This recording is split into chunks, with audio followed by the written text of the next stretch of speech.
Your mind is creating your karma right now. In this moment, with the quality of attention you are bringing to these words. This is what the Dhammapada, one of the most widely read Buddhist texts in the world, has always taught. Mind is the forerunner of all actions.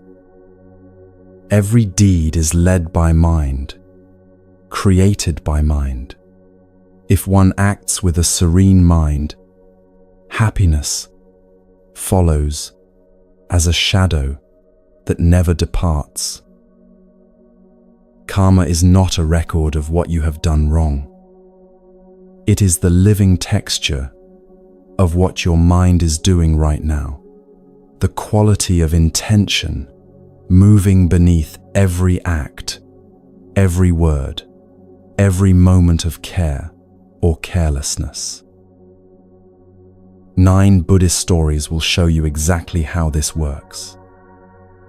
And by the time you have heard them all, the mind that is listening will have changed. Where are you tonight? Whatever surface is holding you right now, let it hold you fully. These stories will do their work without effort from you. A dying man who discovers the only thing that follows him. A woman with 1 coin and 1 lamp, whose offering could not be extinguished. A child with both hands full of dirt, kneeling. A young monk in a flooded stream, holding a branch steady while ants cross to safety. Each one a record of an actual life in which the quality of mind behind a single act changed everything that followed. Each one is medicine for something you have been carrying.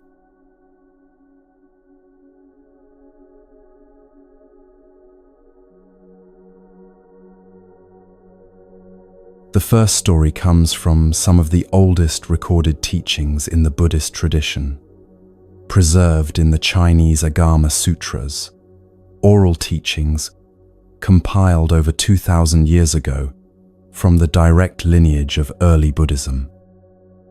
It is the story of a man who spent an entire life investing in the wrong things, and who discovered this only when time had run out to do anything different.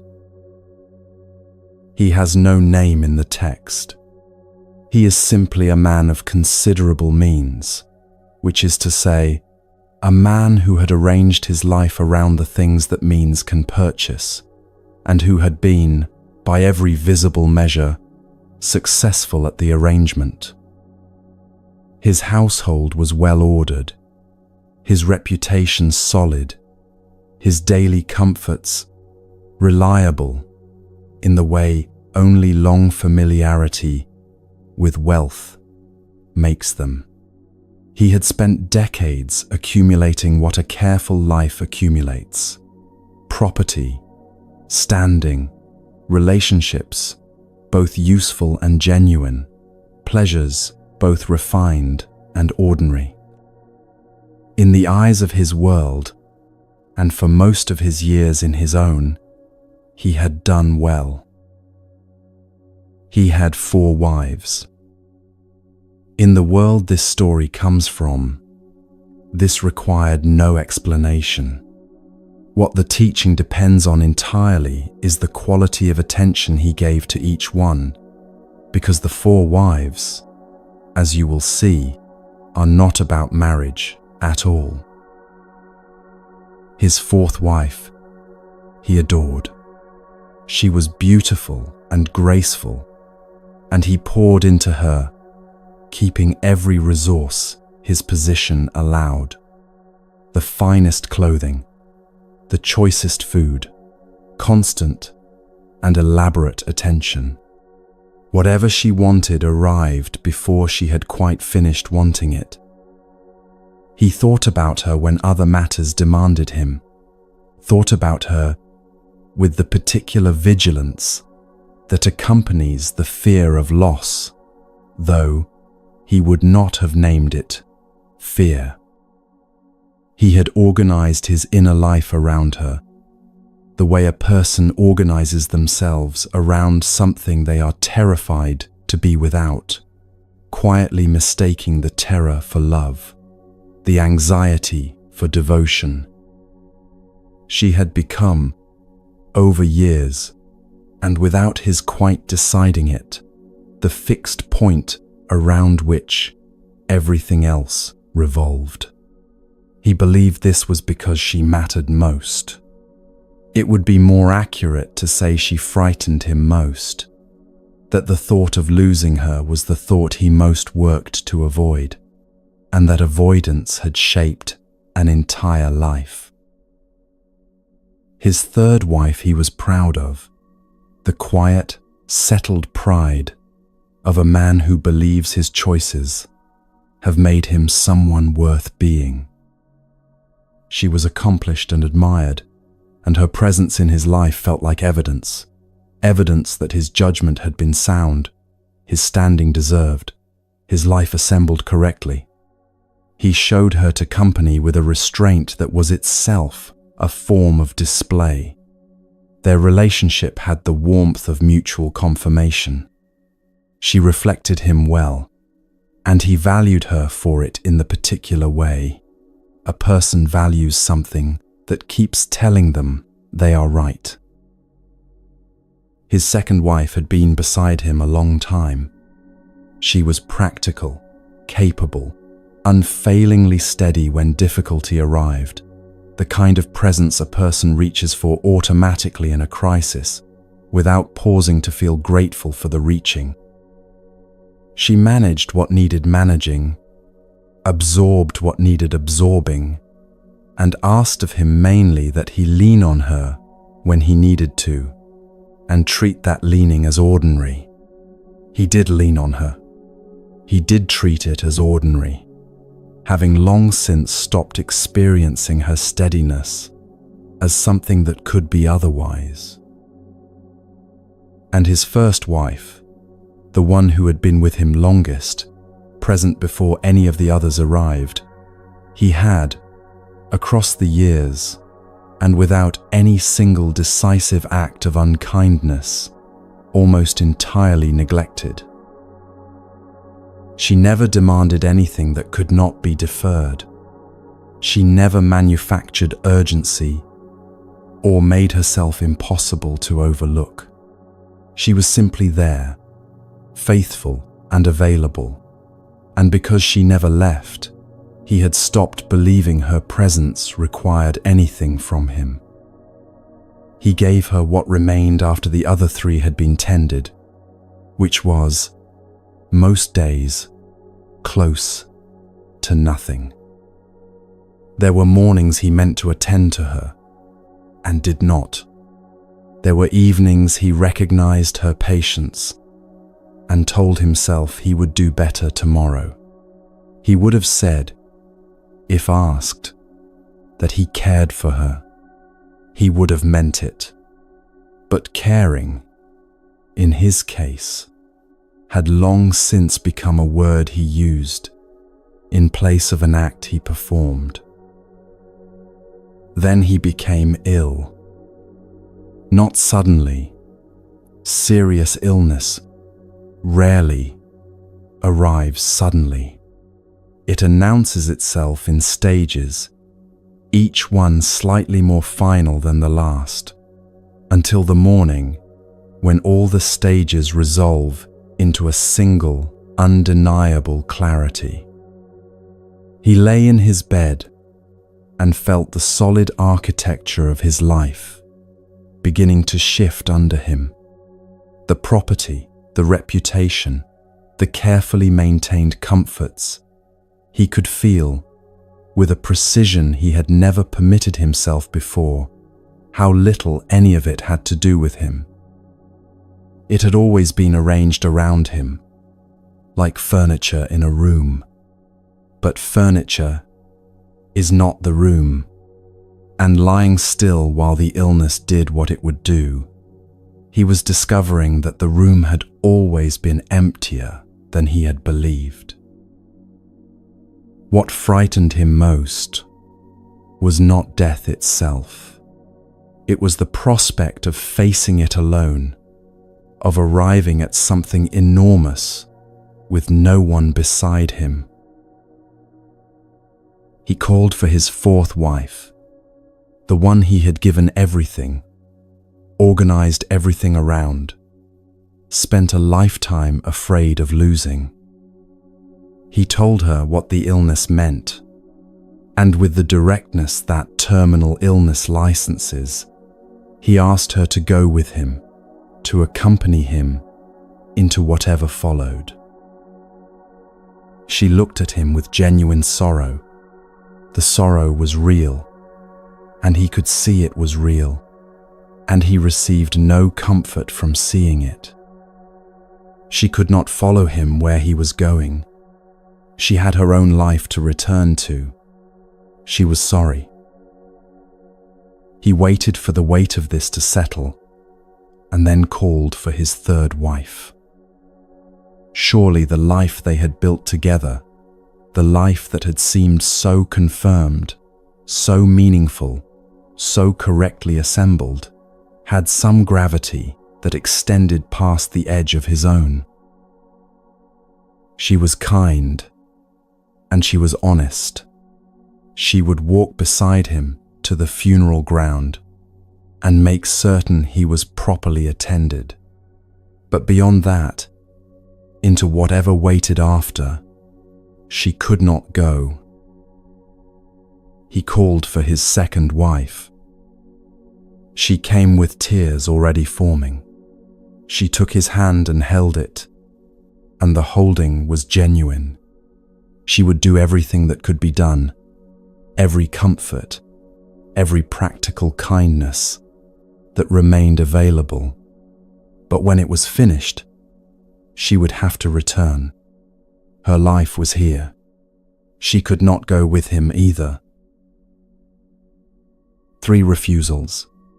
3 people who had been, by every measure, he used to build his existence, the most essential presences in it. And not one of them could follow him. The silence after the 3rd refusal is where the story pivots. In that silence, his first wife came to mind. Not with warmth. He did not know her well enough for warmth. He remembered her the way a person remembers a debt they have spent years not examining, with slow and uncomfortable recognition and something that might have been shame. He called for her with almost no expectation. She came quietly. She sat beside him, and when he asked, with the particular hesitation of a person who knows they are asking for something they have not earned, she did not pause. "I will go with you wherever you go. You have given me very little, but I have always been with you. That will not change now." The text does not describe what moved through him in that moment. It does not need to. There are things the silence holds better than words do. The teaching arrives plainly in the manner of these early Buddhist texts. The 4th wife, the one adored, the one given everything, is the body. We tend it, worry about it, organize enormous portions of a life around its comfort and appearance and health. When we die, it remains behind. This is not a failure of the body. It is simply its nature. The 3rd wife is wealth, status, and achievement, every visible sign by which we judge a life well built. It accompanies us to the very edge of this life. no further. The second wife is everyone who loves us, family, friends, the whole community of relationship whose grief at our leaving will be entirely real. They will carry us as far as love can carry anyone. Their love has a boundary, and that boundary is the perimeter of their own living. The first wife is the quality of intention behind every act of the mind. Every moment of genuine patience chosen when impatience was easier. Every time honesty was chosen when convenience was available instead. Every small act of care given without audience, without calculation, without any expectation of being noticed or thanked. Every instant of real attention brought to what was actually present, a conversation, a difficult task, a moment of someone else's pain, rather than to wherever the restless mind would have preferred to go. This is what the Buddhist tradition means by karma. The Dhammapada states it as its very first teaching. Mind is the forerunner of all things. Karma is not punishment, not a ledger of wrongs compiled against us. It is intentional action, the quality of will moving beneath everything we do and say and choose, accumulating in the texture of the mind that generated it, slowly shaping what that mind becomes. The first wife follows because she has never been separate from the one she follows. She is the quality of the mind itself. She cannot be left behind any more than a river can be separated from its flowing. And here is the healing this story carries. He neglected her for years, decades, perhaps, in which the fourth wife received everything and the first received almost nothing. And yet when he finally called her, she came without reproach. No list of grievances, no requirement that he account for the years of neglect before she agreed to stay. Because genuine intention, once given, does not abandon. It does not dissolve when it goes unwitnessed. Every authentic moment of care he had ever extended, every small choice made on the side of patience, honesty, or generosity, in any year of his life, those were still there. They had been accumulating beneath the surface of his attention, quietly and continuously, the way roots grow in the dark beneath soil that looks bare from above. Nothing wholesome is lost. This is not a comfort invented to soften the teaching. It is what the tradition holds, clearly and without qualification. Intentional acts of genuine care do not disappear when no one witnesses them. They become part of what the mind is. They travel with it, and over time, they become what the mind offers, naturally, without effort, the way a tree that has been growing toward light for years eventually becomes the thing that provides shade. This is where the healing lands for anyone who has spent years wondering whether the small and unwitnessed kindnesses of their life have meant anything.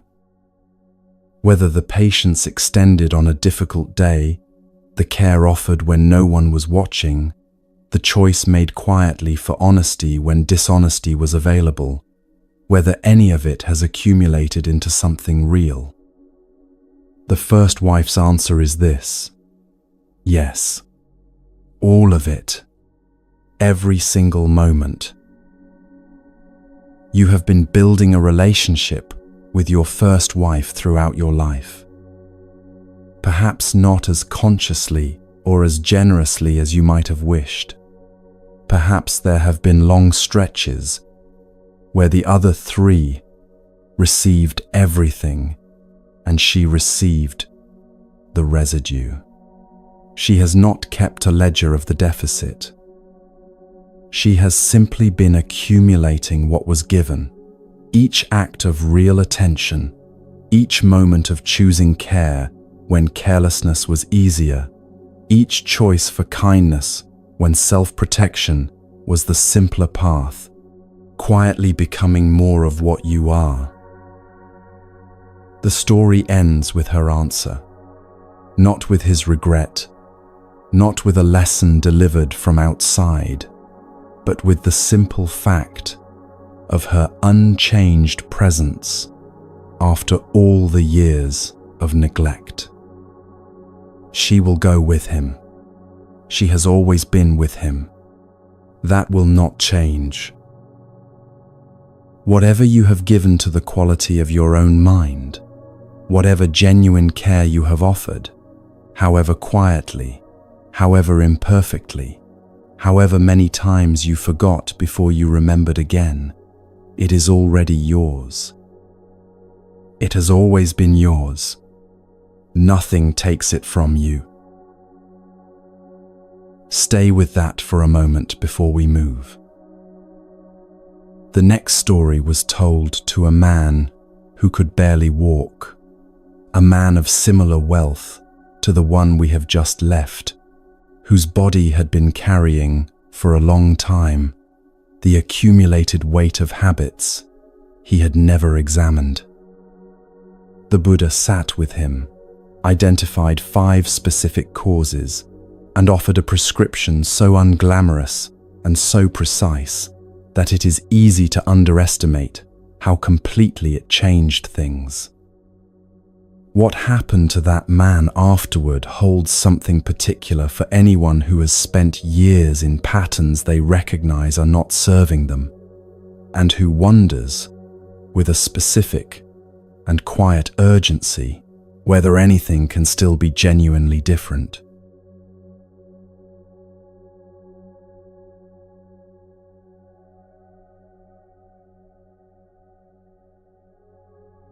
The body keeps records, not in any way it announces, not through deliberate filing or clear documentation, but through the slow and patient accumulation of consequences. Every repeated choice leaves a physical trace. Every sustained habit of mind eventually becomes legible in the body that has been carrying it, quietly registering everything across months and years until the record grows impossible to overlook. The body is the autobiography of what the mind has been doing. It writes honestly, without flattery, and it continues writing until the day when someone finally reads what it has been saying all along. This is the frame in which the next story lives. It comes from the Anguttara Nikaya, one of the 5 major collections of the Pali Canon, in which thousands of the Buddha's discourses are organized by number, each sutta grouped according to how many items its central teaching contains. One of the oldest compiled records of Buddhist teaching we possess, and it records this particular encounter with the plainness of someone transcribing what actually happened rather than constructing what should have. The man was wealthy. He had been wealthy long enough that comfort had ceased to feel like a choice and had become simply the unremarkable texture of each day. Abundant food, reliable ease, no pressing requirement to exert himself beyond what the day called for. And the day, for a long time, had called for almost nothing. He had arranged his life with the quiet thoroughness of someone who has mistaken the removal of difficulty for the achievement of well-being. 2 entirely different things that can be genuinely hard to distinguish from inside, either one, which is to say, he had organized his days around avoidance, not consciously, not with any awareness that avoidance was what he was doing. The comfort was simply always the more available option, the easier direction, the choice that asked the least of him. And choices made consistently, across years, become the architecture of a life.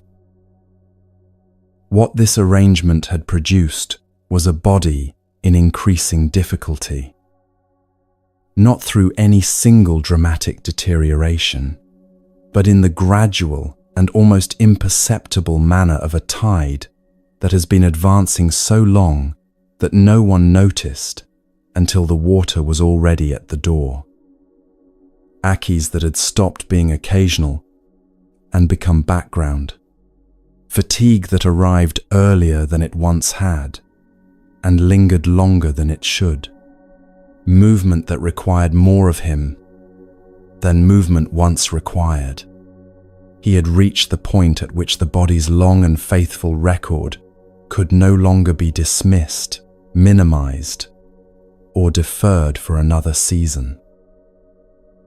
He had considered other options before coming, as people in difficulty tend to do, other consultants, other remedies, the possibility that what his body was telling him could be managed without being honestly examined. None of it had changed anything, and so he came to the Buddha with his hands folded and his movements slow. The Buddha received him without commentary on his physical condition. No visible assessment, no adjustment of manner, just the quality of attention the texts consistently associate with the Buddha's presence, complete, unhurried, as though this man and this moment were the only thing in the world that existed. The man described his condition. He spoke without minimizing or dramatizing, in the plain manner of someone who has decided to stop managing what an honest account might reveal. The weight, the restricted movement, the discomfort that had become constant, the growing distance between the body he had and the life he remembered being capable of living. The Buddha listened until the man was finished. Then he asked a question that no one had apparently thought to put to this man before. Would you like to know the causes? Not the symptoms, not the diagnosis in any medical sense. The causes, the patterns behind the symptoms, the habits of mind and action that had been quietly generating this condition long before it became visible in the body. The man said yes. 5 causes followed, named with the steady precision of someone who has observed the same patterns in human lives across many decades and has long since stopped being surprised by how reliably they reproduce themselves. The first cause was eating without moderation. The text does not describe this as eating the wrong foods. It describes eating past the body's genuine requirements, past real hunger, past actual nourishment, into the territory where food has become a mechanism for managing an interior condition that food was never designed to address. The mind that reaches for food in this way is substituting one thing for another, using appetite as a vehicle for something that has no appetite, a discomfort, a restlessness, a quiet unfulfillment sitting below the level of conscious attention. And with each repetition, the substitution deepens. The body registers what it is receiving, and the pattern becomes harder to see for what it is, because familiarity makes invisible what was once obvious. The second cause was sleeping beyond genuine rest, the sleep of a mind that has found in unconsciousness a reliable method of withdrawing from the full weight of a day it finds too demanding, too tedious, or too uncertain to stay present with. There is a quality of sleep that returns a person to themselves, and a quality of sleep that removes them from a life they are not yet ready to inhabit fully. The body can tell the difference, even when the mind has been refusing to for years. This is a pattern deeply familiar to anyone who has spent a period of their life tired in a way that sleep did not address, not the exhaustion of genuine effort, but the specific depletion of a person who has been half present in their own life for a long time. The third cause was organizing the day around pleasure as its central purpose. The Buddha was not teaching that pleasure is wrong. He was observing something more precise, a mind that reaches for pleasure reflexively, as its first automatic response to any friction or discomfort, gradually loses its capacity to stay present with difficulty. And that capacity to remain with what is difficult long enough to understand it is precisely the capacity through which genuine learning occurs, through which relationships deepen, through which a person learns anything of lasting value from their own experience. Erode it steadily, through years of reaching for comfort before the discomfort has been honestly met, and what remains is a mind that has been trained, one avoidance at a time, away from its own ability to change. The fourth cause was acting without reflection, moving through days and years on the momentum of established patterns, without pausing to ask whether those patterns are producing what the life actually requires. This is not necessarily an unhappy way to live. It can sustain considerable comfort for a long time, but a life running on instructions that no one has updated accumulates, slowly and invisibly, the consequence of that omission. The gap between what the habits produce and what the life genuinely needs keeps widening, and the body, which has been recording everything faithfully, eventually speaks loudly enough to require a response. The fifth cause was the absence of any regular activity in genuine service of others. Not the absence of busyness. The man was occupied with his own affairs. The specific absence the Buddha identified was this: no sustained act whose primary purpose was the benefit of anyone other than himself. A life arranged entirely around its own maintenance, and comfort develops, over time, a particular interior quality, a slow contraction, a narrowing of the world the mind can inhabit, as it grows increasingly occupied with its own contents and less responsive to what lives outside them. 5 causes, 5 patterns of mind expressed in the body's condition. The distinction the Buddha drew by naming causes rather than issuing a verdict is one of the most quietly significant things in this story. He did not say, "You have lived poorly, and this is what poor living produces." He named patterns, patterns that are specific, patterns that can be addressed. The difference between being told you have a flawed character and being shown 5 workable causes is the entire distance between helplessness and genuine possibility. The Buddhist tradition returns to this distinction again and again.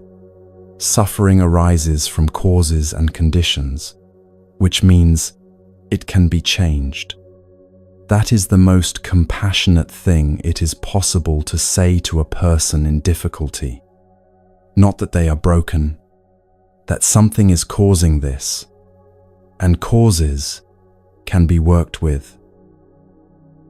The man received this without argument, perhaps because the precision of what he heard left no foothold for defense. Perhaps because being seen clearly, without judgment, produces a particular interior effect, a relaxation of the habitual effort to protect the story one has been telling about oneself. He sat with the 5 causes the way a person sits with something they have, in some quiet part of themselves, always known. The prescription asked nothing heroic. Eat to genuine satisfaction and stop there. Find some regular form of contribution to others, not grand, not witnessed, simply present and consistent.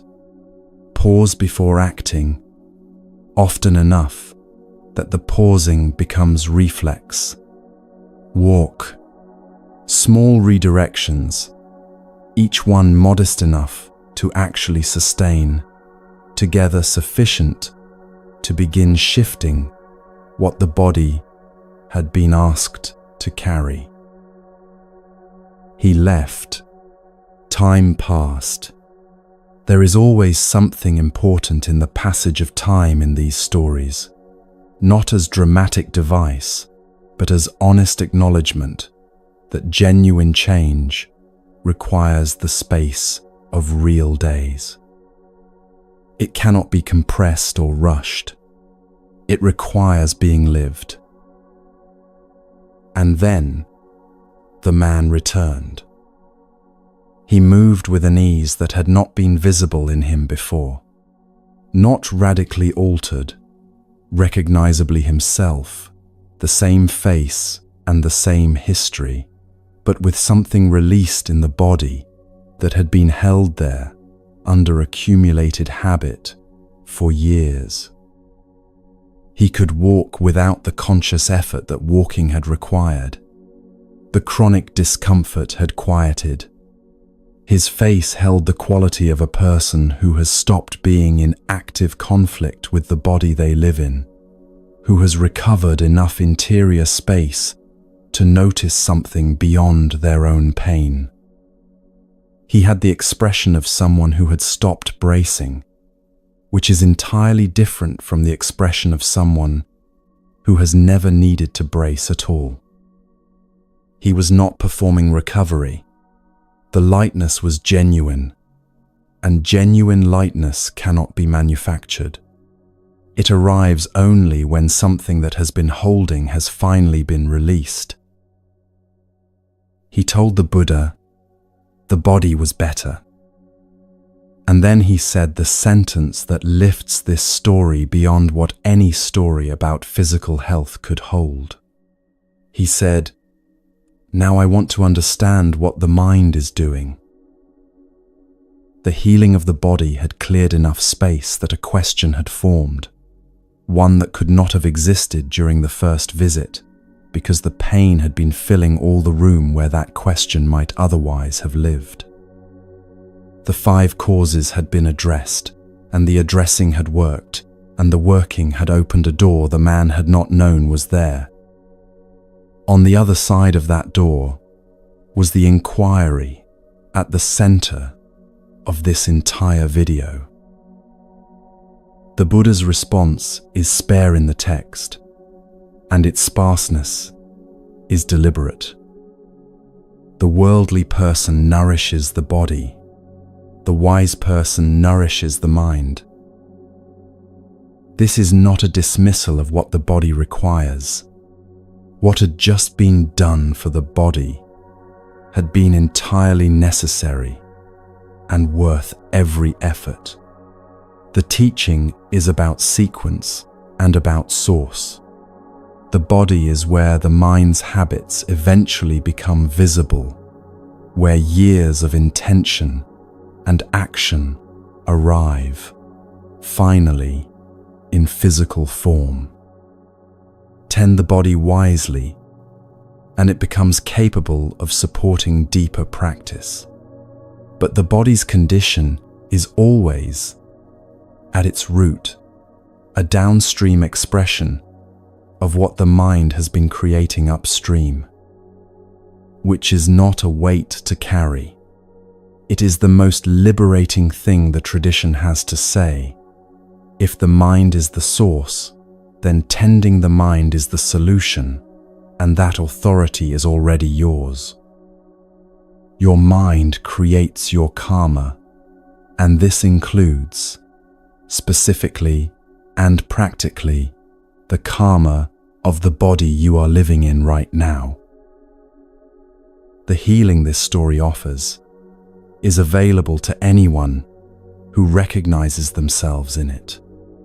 If any of the 5 causes feel familiar, the eating that goes past real hunger, the sleep that has begun to function as withdrawal, the pleasure-seeking that happens automatically before the discomfort has been honestly felt, the days moving on unexamined momentum, the life that has grown quietly self-contained in a way that no longer quite satisfies, the story does not assign you to a verdict. It shows you what was shown to the man who could barely walk, that these are causes, which means they are workable, and workable is the only ground on which anything has ever genuinely changed. The man arrived barely able to move and left asking about the liberation of the mind. That progression required neither extraordinary discipline nor rare willpower. It is what becomes possible when specific causes are addressed with modest and sustainable changes, honestly sustained. The door opened. He walked through it. You are already through the door that brought you to this listening. You have been here for 2 stories, and something in you knew they were worth staying for. That knowing is the first wife.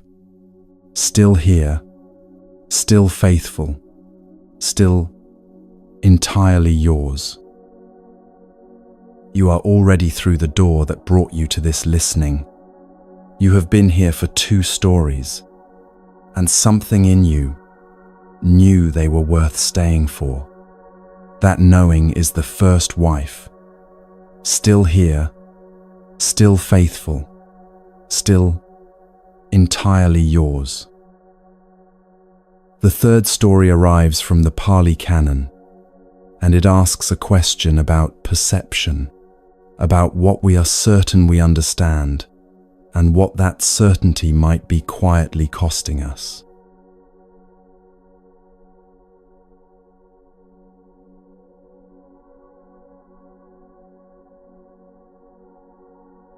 Certainty has a particular texture. It settles into the body the way familiar furniture settles into a room, so reliably present that you stop noticing it is there and begin, without deciding to, treating it as part of the permanent structure rather than as something that arrived at a specific point and has simply been allowed to stay. Most of what we hold most firmly about our own lives, about why certain relationships have unfolded the way they have, about where our genuine limits are, about the shape of whatever difficulty has traveled with us longest, we hold with the interior quality of someone reporting what they have directly observed. The feeling of certainty and the feeling of accurate observation are, from inside either one, completely indistinguishable from each other. This matters because one of them sometimes extends itself considerably further than the evidence it rests on can actually support.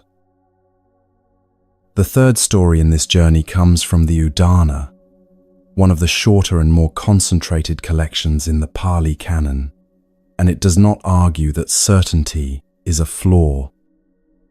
It does something more useful and more precise than that.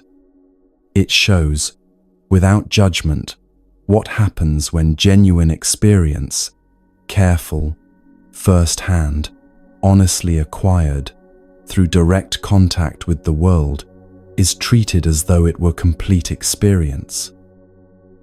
And it delivers this teaching through an image so recognizable that it tends to arrive not as instruction, but as the quiet, slightly uncomfortable sensation of finding yourself unexpectedly inside a story you believed you were only being asked to watch.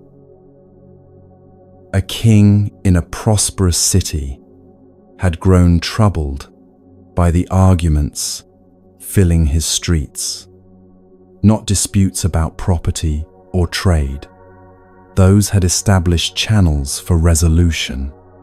What unsettled him were arguments about deeper things, the nature of experience, the nature of reality, what is actually true beneath the surface of all the visible arrangements of daily life.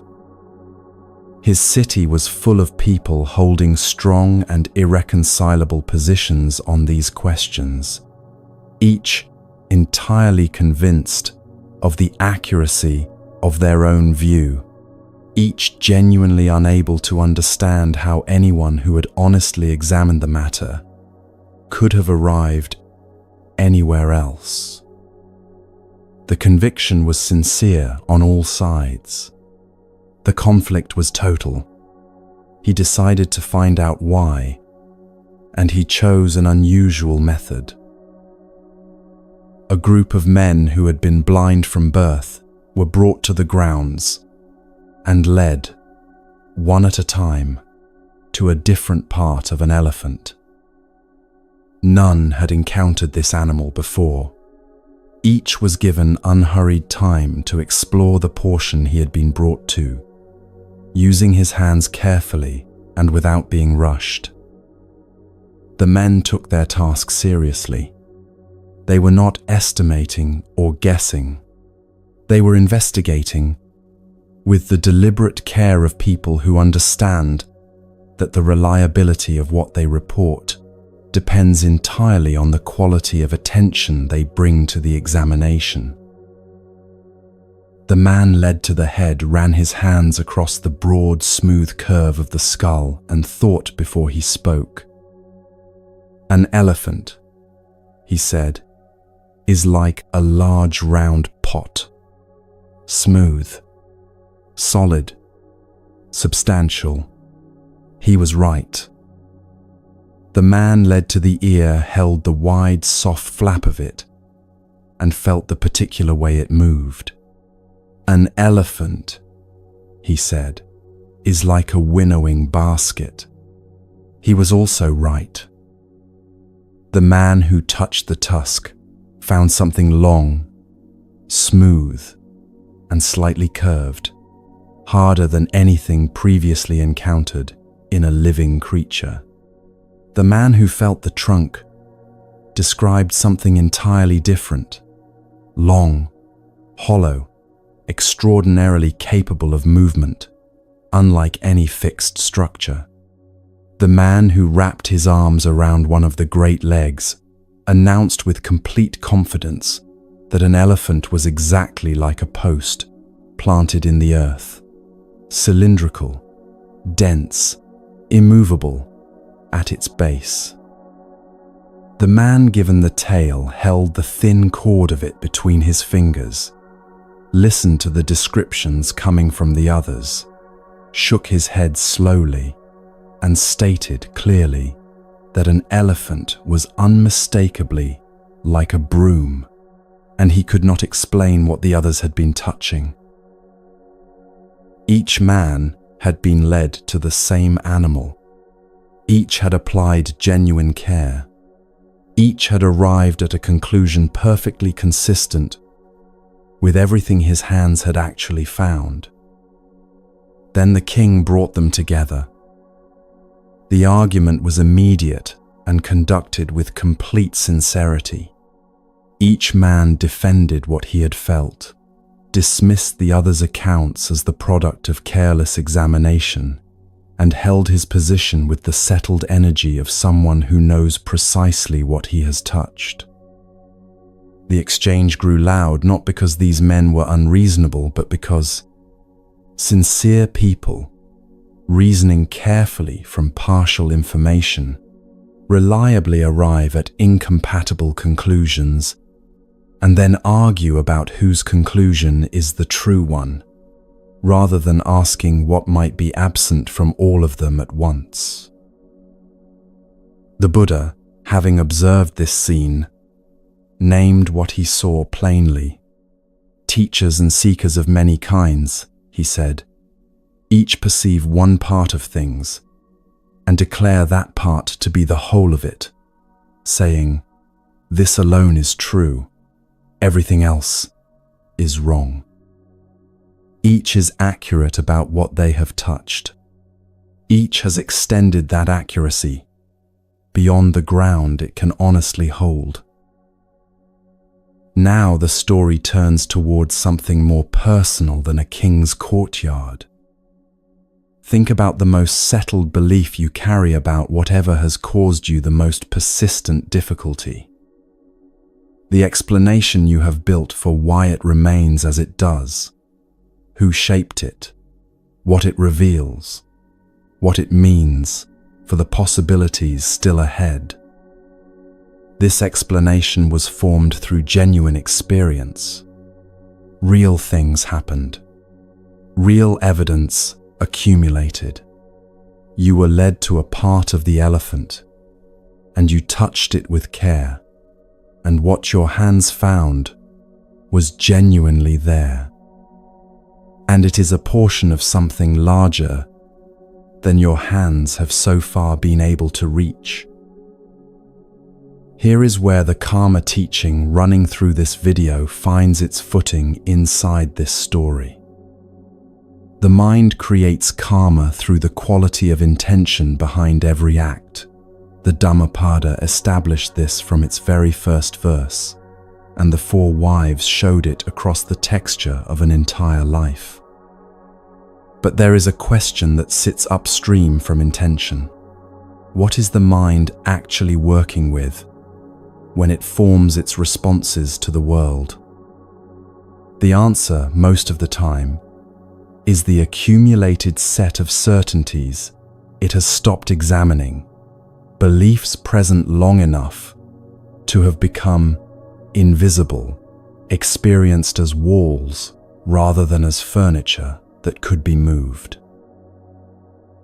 A mind operating from unexamined certainty attends selectively. It notices what fits the existing explanation and quietly filters what complicates it. It responds not to what is actually present in this specific moment, but to the well-worn expectation of what this kind of situation has always seemed to mean. The actions arising from that filtered perception generate consequences consistent with the original certainty, sealing a loop that can sustain itself across months and years, with almost no genuine contact with the reality it believes it is accurately tracking.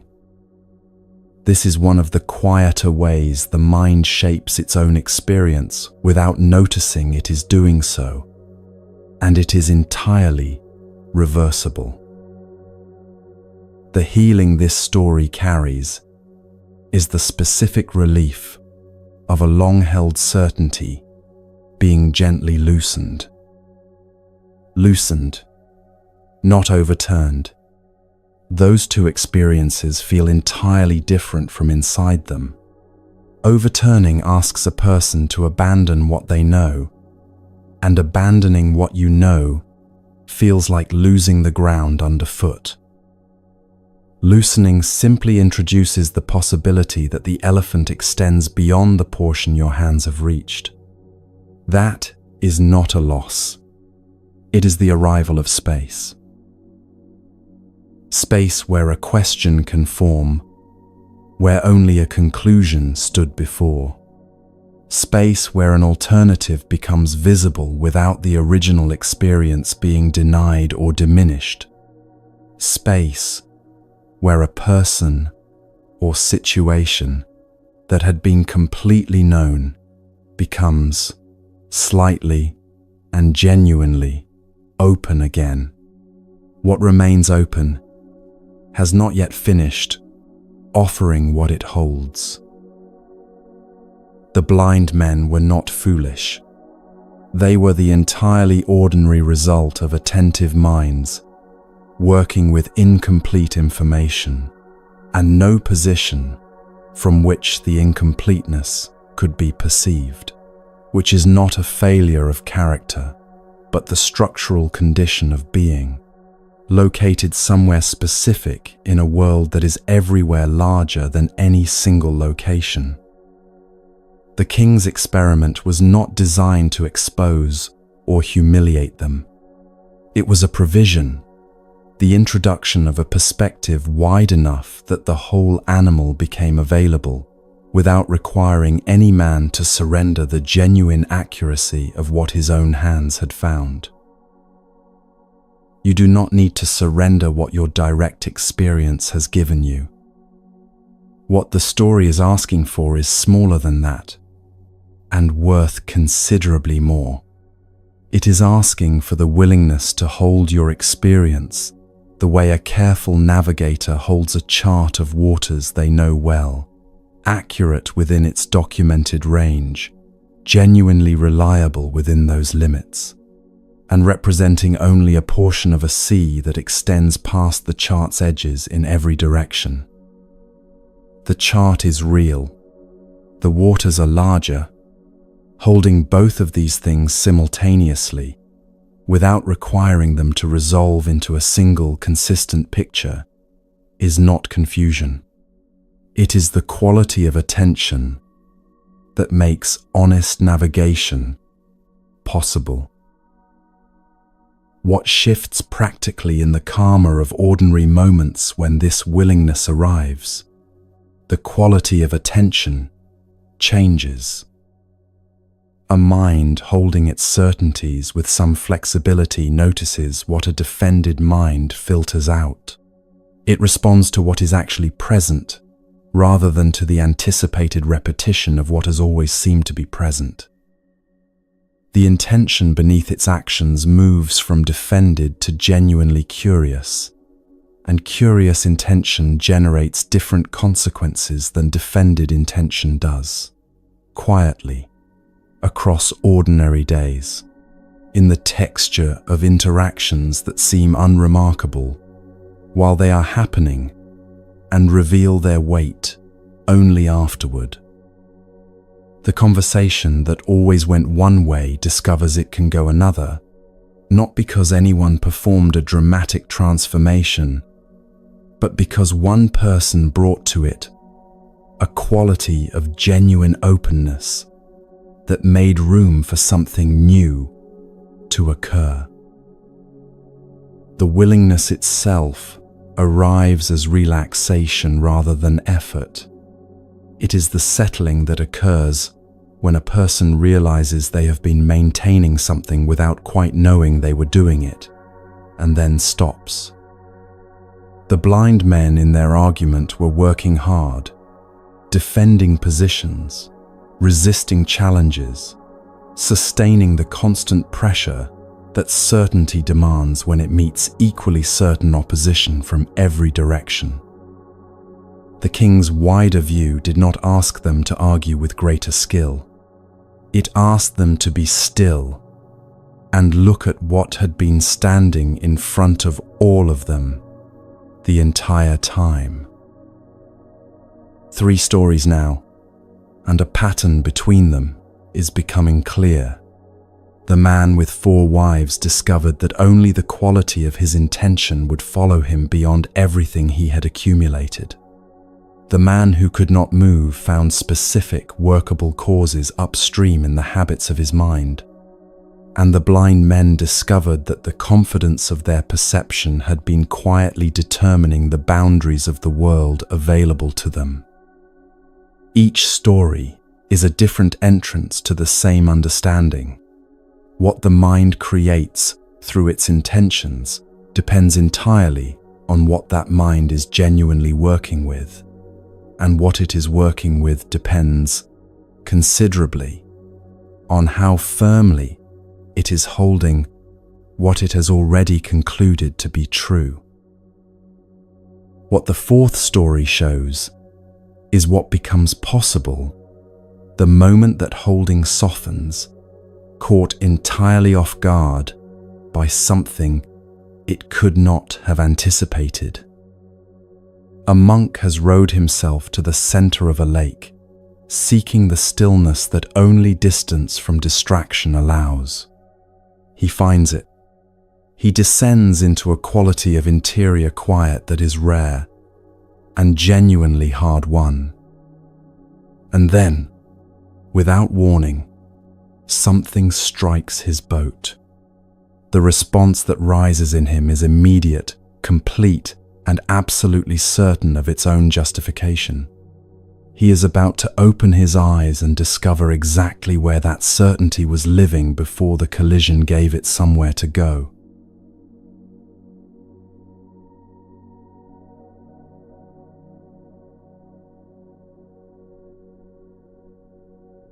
The monk had chosen his location with deliberate care. Not the bank, where sounds from the village carried across the water in unpredictable bursts. Not the near shore, where other practitioners sometimes passed, and the movement of another body in the periphery was enough to disturb what he was trying to build. The center of the lake, the one location where distance from every edge meant genuine removal from everything competing for his attention. He had rowed there himself, unhurried and steady, feeling the particular quality of early evening on the water, the way sound softens when traveling across a surface, the way light near the horizon loses its directive quality and becomes simply present, diffuse, and releasing, as though the sky itself were setting down what it had been holding throughout the day. He settled the oars. The boat found its own stillness, as the small disturbances his rowing had produced smoothed back into the surface around him. He closed his eyes. What followed was a deepening that anyone who has sat in genuine stillness will recognize. The mind arrives at practice carrying everything the day has deposited in it, conversations still unresolved, small frictions still warm, the accumulated residue of hours spent among others with their own needs pulling in their own directions. These do not clear instantly when a person sits and closes their eyes. They drain slowly, the way water drains from saturated ground. He waited without trying to accelerate the clearing, without monitoring its progress, without measuring the quality of his waiting against some ideal of how waiting should proceed. He let the day continue draining out of him, and the quality that eventually filled the space was not something he had manufactured through technique or will. It arrived the way genuine quiet always arrives, through the cessation of effort, in the space that opens when a person stops working to produce what only patience can provide. He went deeper, the interpretive layer through which the mind automatically processes incoming experience, the layer that names things, assigns significance, calculates relevance, began to thin. He was not assessing the quality of his practice or measuring how far he had traveled from the surface of ordinary awareness. He was simply present in the way that presence becomes available only when the attempt to achieve it has been fully relinquished. The monk had found the particular quality of awareness in which even reflexive self-monitoring had grown quiet. He recognized, with the settled recognition of someone who has been here before, that he had arrived at what he came for. Then something struck the boat. The impact was physical and sudden, a solid collision that moved the boat and sent a brief disturbance across the surface in all directions.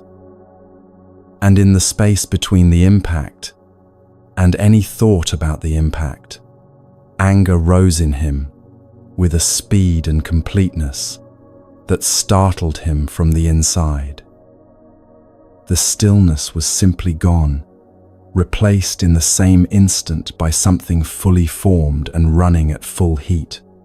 The specific fury of a person who has built something careful and had it destroyed by what felt, without any pause for examination, like another person's deliberate inattention. The anger carried its own convincing weight. It felt entirely proportionate. That proportionality felt like evidence of its accuracy, which is one of the defining qualities of this kind of anger. It justifies itself from inside itself, using the strength of the feeling as proof that the feeling is correct. The certainty arrived with the anger and was inseparable from it. Someone had rowed across this lake without attending to who else might be on the water. Someone had moved through this shared space without the basic consideration that a person sitting still in the center of a lake had chosen that position deliberately and for a reason. He had come to this precise location specifically to be undisturbed. The disturbance had originated from outside him.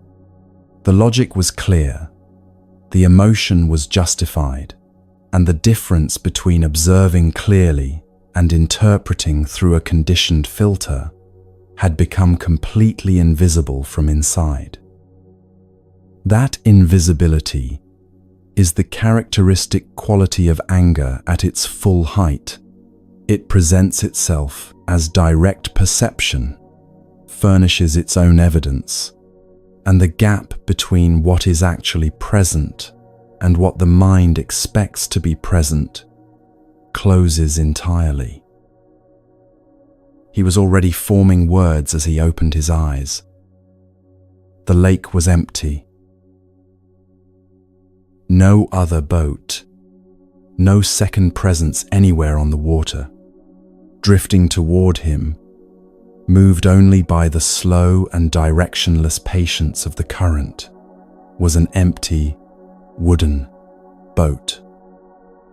No oars at work, no one steering, an unmanned vessel that had found its way here through the unintended physics of wind and water, arriving with the complete indifference of an object following the path of least resistance, the only path available to something no one is guiding. Nothing had been aimed at him. There had been no inattention, because there had been no one present to be inattentive. A boat had drifted, and the monk's mind had converted this, in the single instant between impact and opening his eyes, into an act of another person's specific failing, complete with the detailed character of that failing and the fully assembled emotional response determined to be appropriate. He sat with this, with the speed of what had risen in him, with the completeness of it, with the absolute certainty that had organized itself around an explanation having no basis in what had actually occurred. He had been certain someone was there. There was no one. He had been certain an intention had produced the impact. There had been no intention at all. The sitting showed him something he had not come here to find. The anger had not been generated by the collision. It had been present before the collision, organized, available, held in readiness, somewhere below the apparent stillness he had worked to build. The impact had not created the heat. It had opened a passage through which heat, already waiting, could move. Had someone actually been in the other boat, the anger would have found its target, and the monk would have spent the evening in the comfortable certainty of his own justification, entirely unaware that what he felt had not originated where he directed it. The empty boat removed that possibility. It returned the feeling to its actual address, simply by leaving nowhere else for it to be located. What had seemed like a response to the world turned out to be a revealing of the interior. This is where the video's central teaching finds its most immediate expression. The Dhammapada says mind is the forerunner of all things. The four wives showed what that forerunning produces across an entire life. The angry monk on the lake shows what it produces across a single instant. A mind that has practiced responding to friction with immediate, unexamined anger becomes, through that accumulated practice, a mind that holds anger in a state of readiness, just below ordinary awareness. A mind that has practiced introducing a pause before responding builds, through the same kind of repetition, a quality of space between sensation and automatic reaction. Neither is built through a single decisive choice. Both accumulate through ordinary moments, each apparently negligible, each adding its quiet increment to what the mind is gradually becoming. This is how the mind creates its karma at the most intimate possible scale. The healing available here arrives as recognition rather than instruction. Most people understand emotional responses as originating primarily out there in the circumstances, the other people, the conditions surrounding them. When something difficult arises, the mind moves outward. What is causing this? The search proceeds toward the situation, toward whoever appears responsible, toward what might be rearranged to prevent the same arising again. Circumstances carry real effects, and the monk was conducting exactly this search, moving in the direction the anger was pointing, locating a target, composing a response, until the empty lake showed him the direction the anger had been pointing was not the direction of the actual source. What the empty boat offered was not condemnation. It removed the external location the feeling had been assigned to and returned it quietly to its actual origin. The anger was his, the product of a mind shaped by its own history of responses. The collision simply revealing what that history had deposited below the surface, the way an unexpected shift in the tide reveals what the ordinary water level has been quietly keeping out of view. This is not a verdict about character, It is, for anyone who receives it clearly, one of the most freeing realizations available. What arises from conditions within the mind can be changed by tending those conditions. The monk stayed with the question, rather than resolving it quickly into an explanation that would restore his comfort. He sat with genuine uncertainty, which is difficult for a mind accustomed to closing open questions efficiently. He stayed, not because he knew what the staying would produce, because the staying was the honest response to what the empty boat had shown him. That willingness to remain with what is true rather than retreat to what is manageable, this is itself a quality of intention. The first wife, receiving something. What changes when this understanding settles in is subtle in appearance and significant in effect. The anger does not stop arising. What changes is what the mind does the moment anger arises. A small space begins to develop between the sensation and the automatic movement toward the nearest external explanation. Not large, not always reliable, but real. Inside that space lives the possibility of a chosen response. A chosen response generates different karma than an automatic one, even when the two look identical from outside. Each chosen pause, each small decision to inquire, rather than react, accumulates quietly into what the mind is becoming, one ordinary moment at a time. 4 stories have now traveled together through this listening. Karma is the quality of intention behind every act. The body registers faithfully what the mind has been practicing. The certainties held most firmly determine what the mind can actually perceive. And the source of what we feel lives far closer to home than the outward search tends to find. Each is a facet of the same understanding that the mind actively shapes experience through every response it chooses or fails to choose across all the ordinary days. The 5th story moves into the most intimate territory yet. It arrives with a question the previous 4 have been quietly preparing the ground for. What happens when the mind that has genuinely recognized itself as the source of its own karma still cannot find stillness?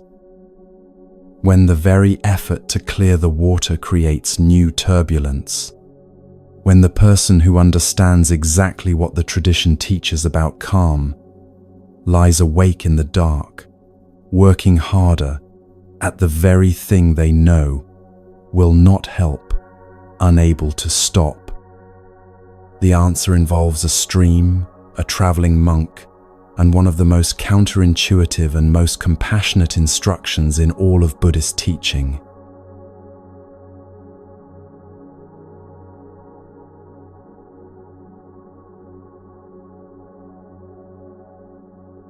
Go back to the stream. That was the complete instruction. No clarification of what going back would accomplish. No description of what Ananda would find there. No suggestion that conditions had changed since his first visit 20 minutes earlier. Just the direction to return, to walk back along the road they had already covered, in the full weight of summer heat, toward water he already knew was undrinkable. Ananda had already been to the stream once that afternoon. He had found it in a condition that made his bowl immediately useless, thick with the disturbance left by a procession of ox carts that had recently crossed, the heavy wheels churning through the bed, until silt and clay rose through the entire water column, turning what had been a clear and reliable current into something the color of old clay. He had assessed the situation with the practical intelligence that characterized his service, identified an obvious alternative. A clean river lay a reasonable distance ahead along their route, and returned to report his findings. He had expected what any sensible response to sensible reporting would look like: a small redirection, a different plan, a reasonable decision made from available information. Instead, go back to the stream. The heat of that summer afternoon deserves a moment, because it is part of what the story holds. It had been building for days rather than arriving fresh each morning, the kind of accumulated heat that presses down on a traveler and makes each mile cost more than the last. That turns the body's resources into a running negotiation between what the journey requires and what the body has left to give.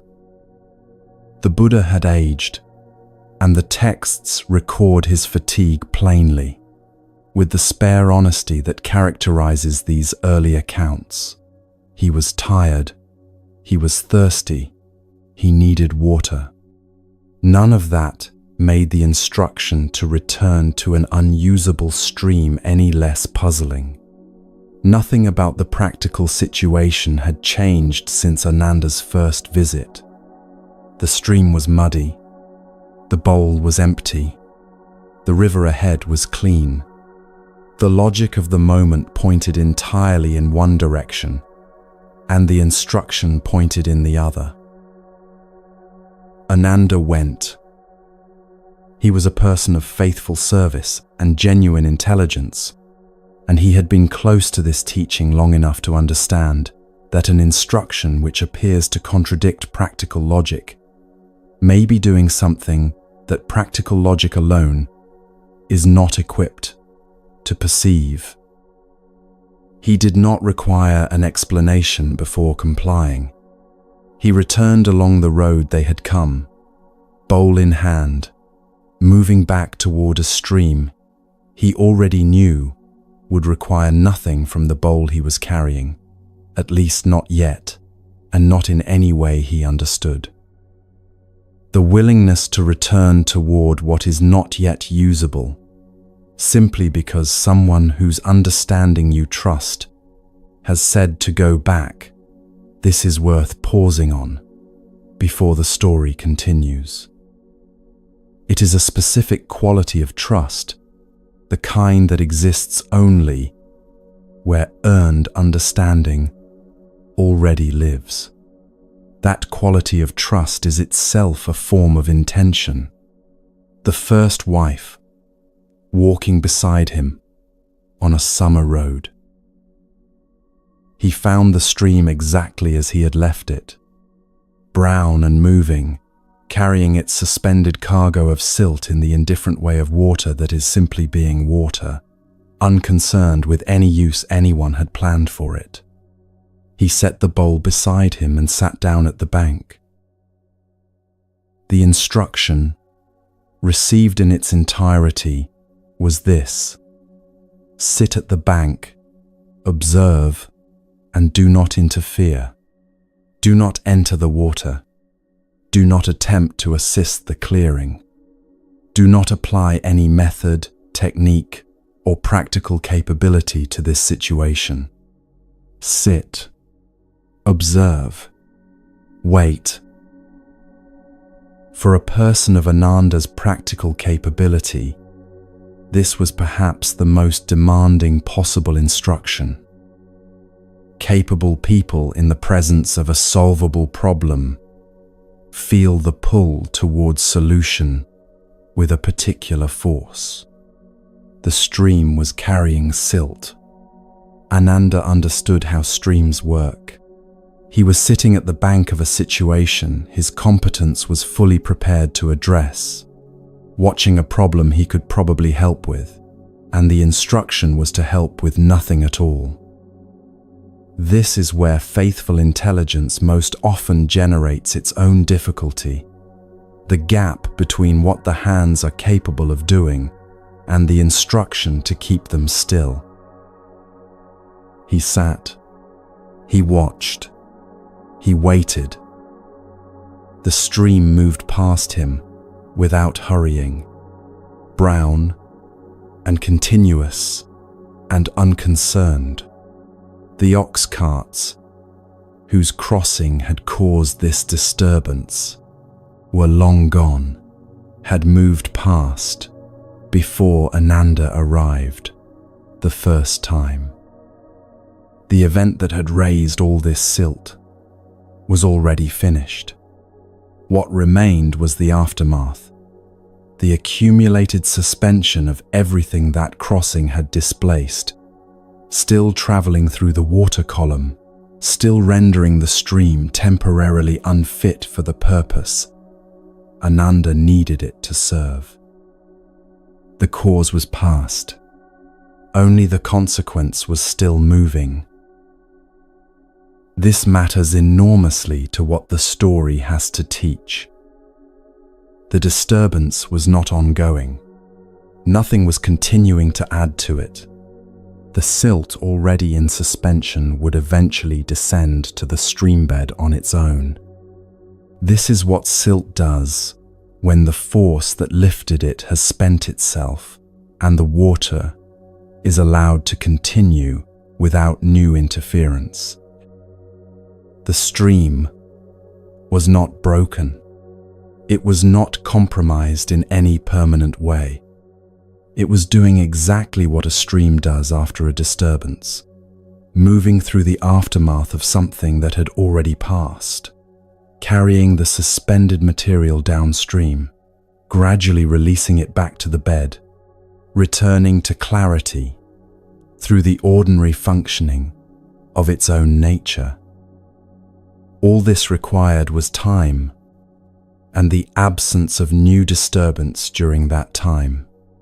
Nothing else. Nothing more sophisticated than that. Ananda watched the clearing begin. It did not start from the center outward, where the current runs strongest. It started from the edges, where the water moves with less force, where the particles suspended in it are subject to less of what keeps them aloft, where the descent to the bed requires the least from the water's own momentum. The periphery of the stream began to clear first, a band of cleaner water at either bank that widened gradually toward the middle as the process worked inward. He watched this happen without moving toward the stream as it progressed, without leaning forward in preparation to act. The moment acting became possible, he stayed with the process, at the pace the process itself was keeping, and the watching became a particular kind of practice, one he had not been told he was practicing. There is a quality of attention that becomes available when a person genuinely releases the drive to intervene. It differs from the attention of someone waiting for the moment when action becomes appropriate. That attention is already partly elsewhere, already organizing the response that will be delivered when the signal arrives. The attention of genuine non-interference is fully present to what is actually occurring, because it has nothing in preparation. It receives more of what is there because it is not preoccupied with what comes next.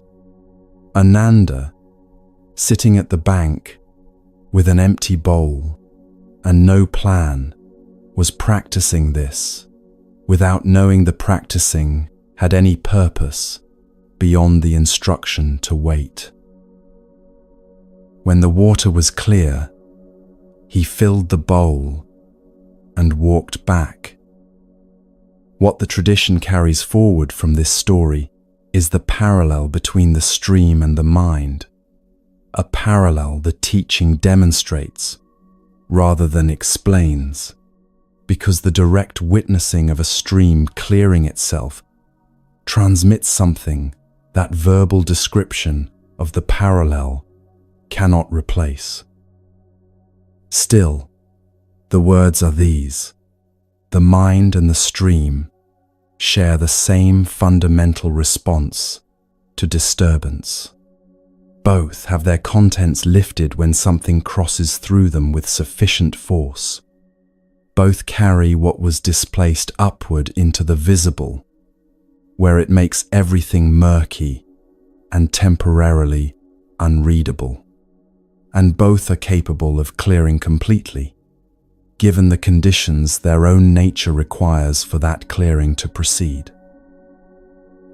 The essential condition is the same in both: the removal of additional interference, while the settling is already underway. The carts were gone. The cause of the disturbance had passed.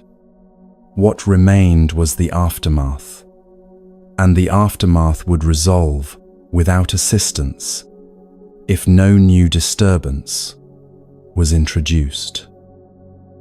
The same holds for the mind after a difficult experience has moved through it. The conversation that raised the silt is usually already over. The circumstance that sent everything into suspension has typically already passed. What remains is the aftermath, and the mind that understands this can sit at its own bank without its hands in the water and trust the clearing already underway.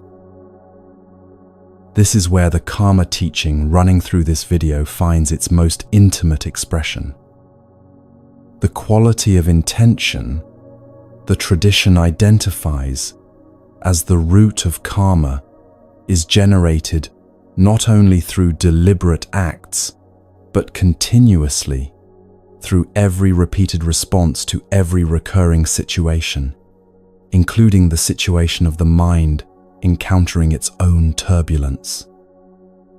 A mind that has practiced responding to interior disturbance by immediately engaging with it, examining it, working on it, while the silt is still in full suspension, trains itself across those repetitions into a particular kind of chronic unrest.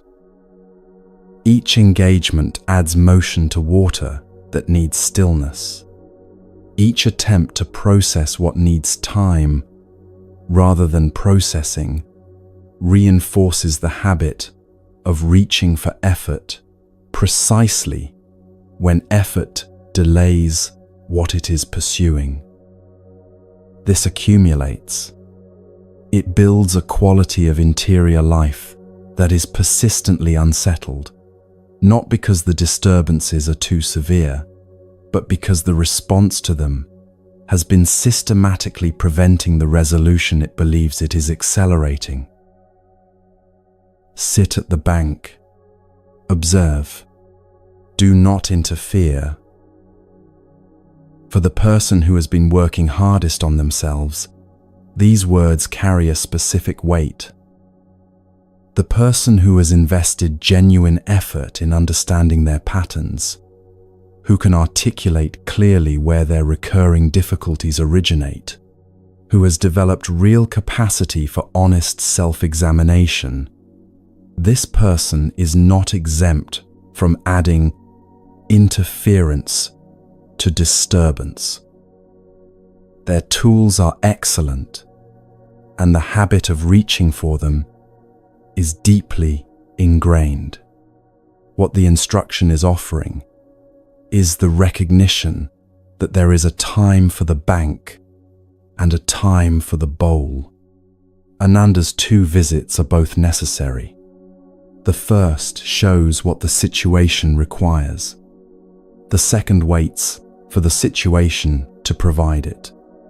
Going back to the muddy stream is understanding that some things clear on their own terms, and the service required in those moments is the particular discipline of not helping.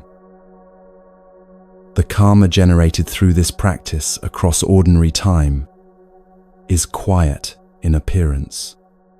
What it builds through repeated occasions of choosing the bank over the intervention is a quality of trust in the mind's own capacity to return to clarity after disturbance.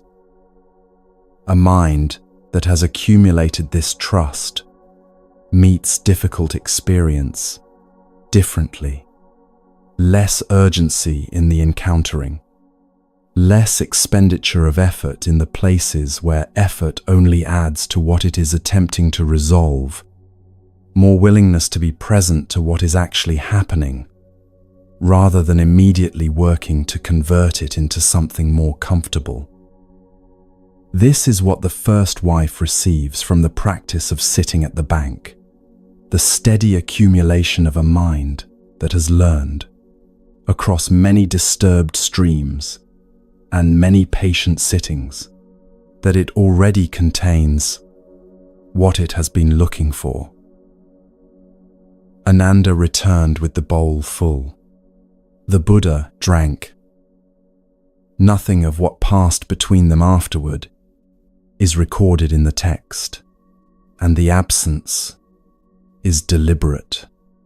The teaching had already completed itself at the bank of the stream, in the interval between the instruction and the filling of the bowl. Ananda had been given conditions, and the conditions had done what they always do when they are honored. They allowed a process already underway to arrive at its natural conclusion. The water that filled the bowl was not temporarily quieted into usability. It was actually, completely, fully clear, the clarity of a thing that has settled all the way down to its own nature, with nothing remaining in suspension. That quality of clarity cannot be manufactured by effort or willed into existence through technique. It arrives only when the one who might have kept interfering has finally grown still, and the process that was always going to complete itself has been given the one condition it requires: the patient, sustained absence of new disturbance.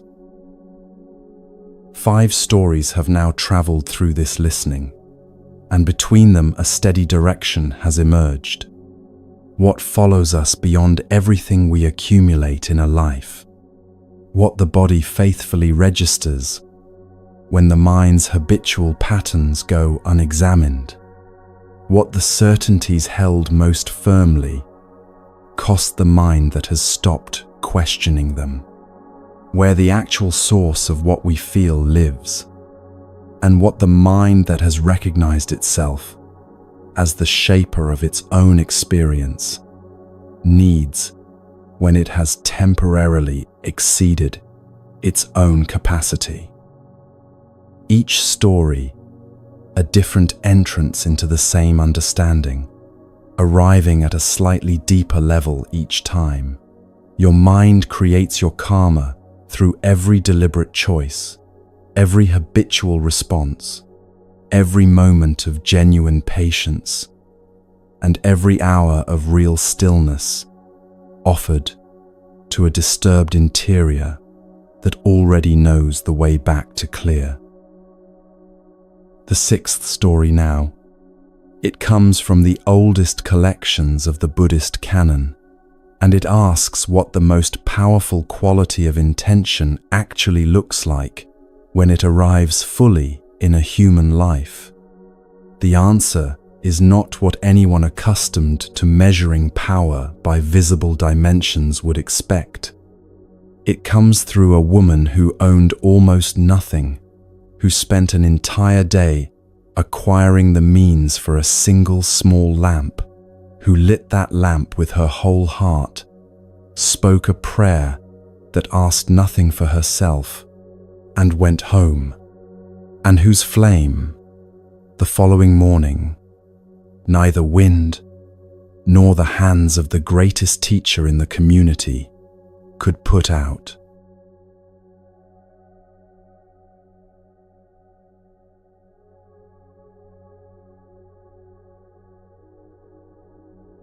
She had been watching the preparations all week, from her place at the edge of the road, with the particular stillness of someone who has learned that stillness costs nothing, and costs nothing is a budget she could afford. She observed what wealth looks like when it moves with purpose. The carriages bearing offerings, the bolts of fabric carried carefully through the monastery gates, the polished lamps of brass and silver arriving on the shoulders of servants who belonged to households she had never been invited into.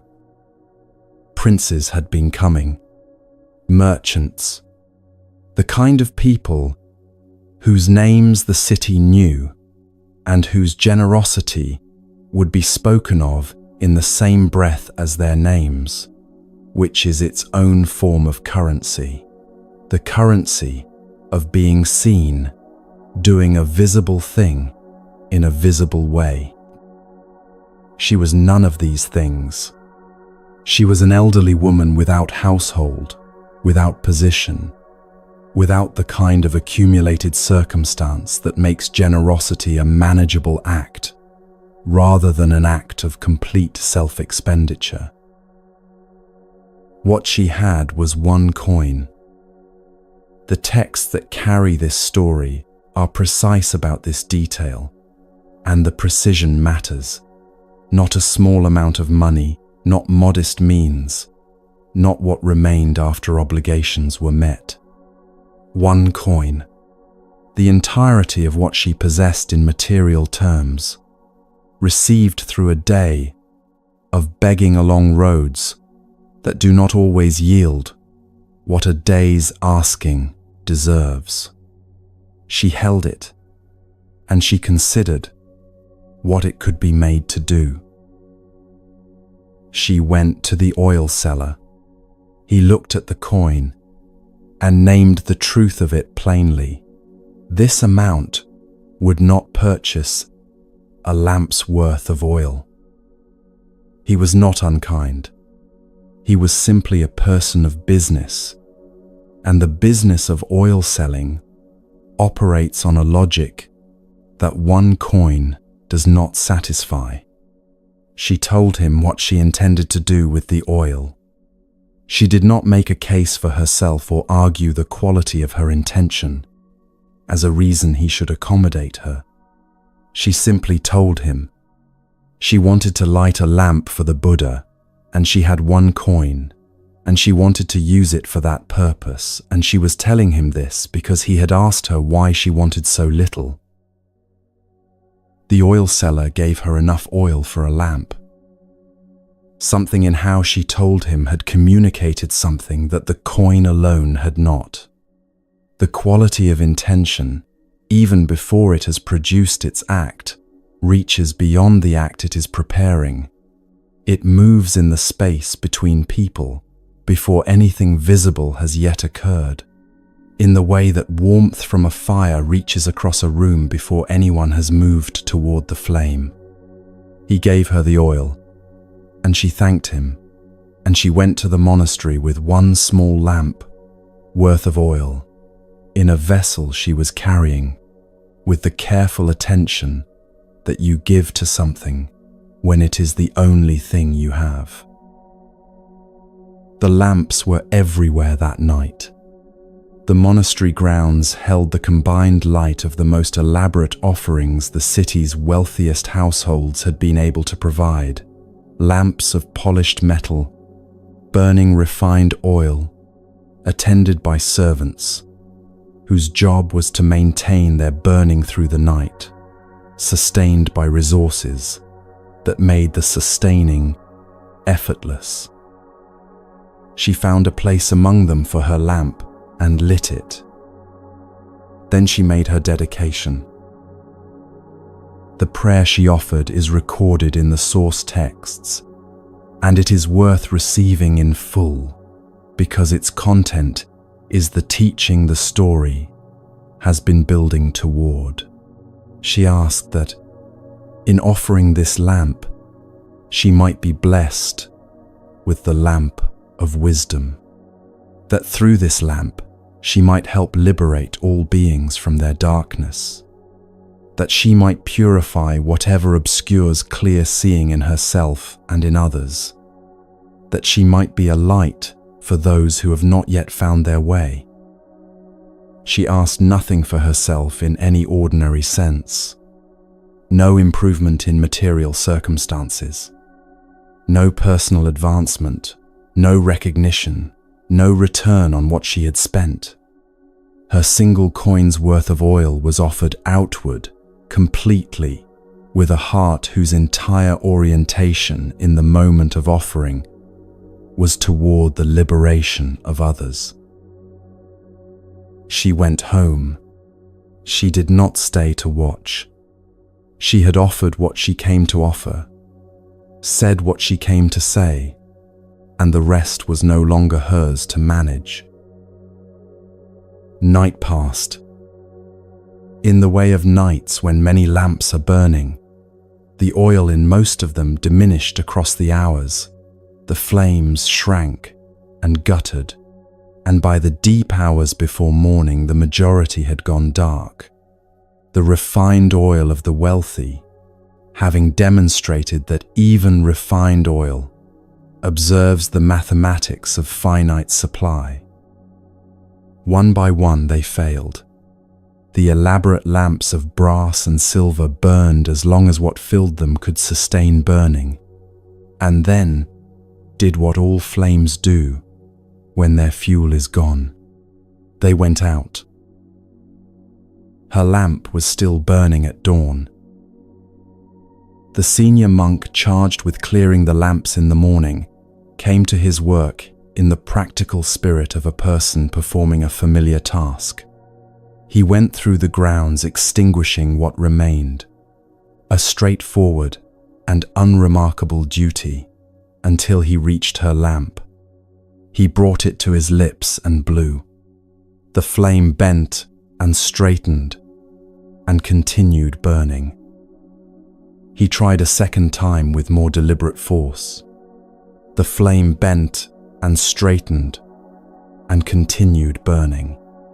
He tried with his fingers, the method that works when breath is insufficient. The flame continued.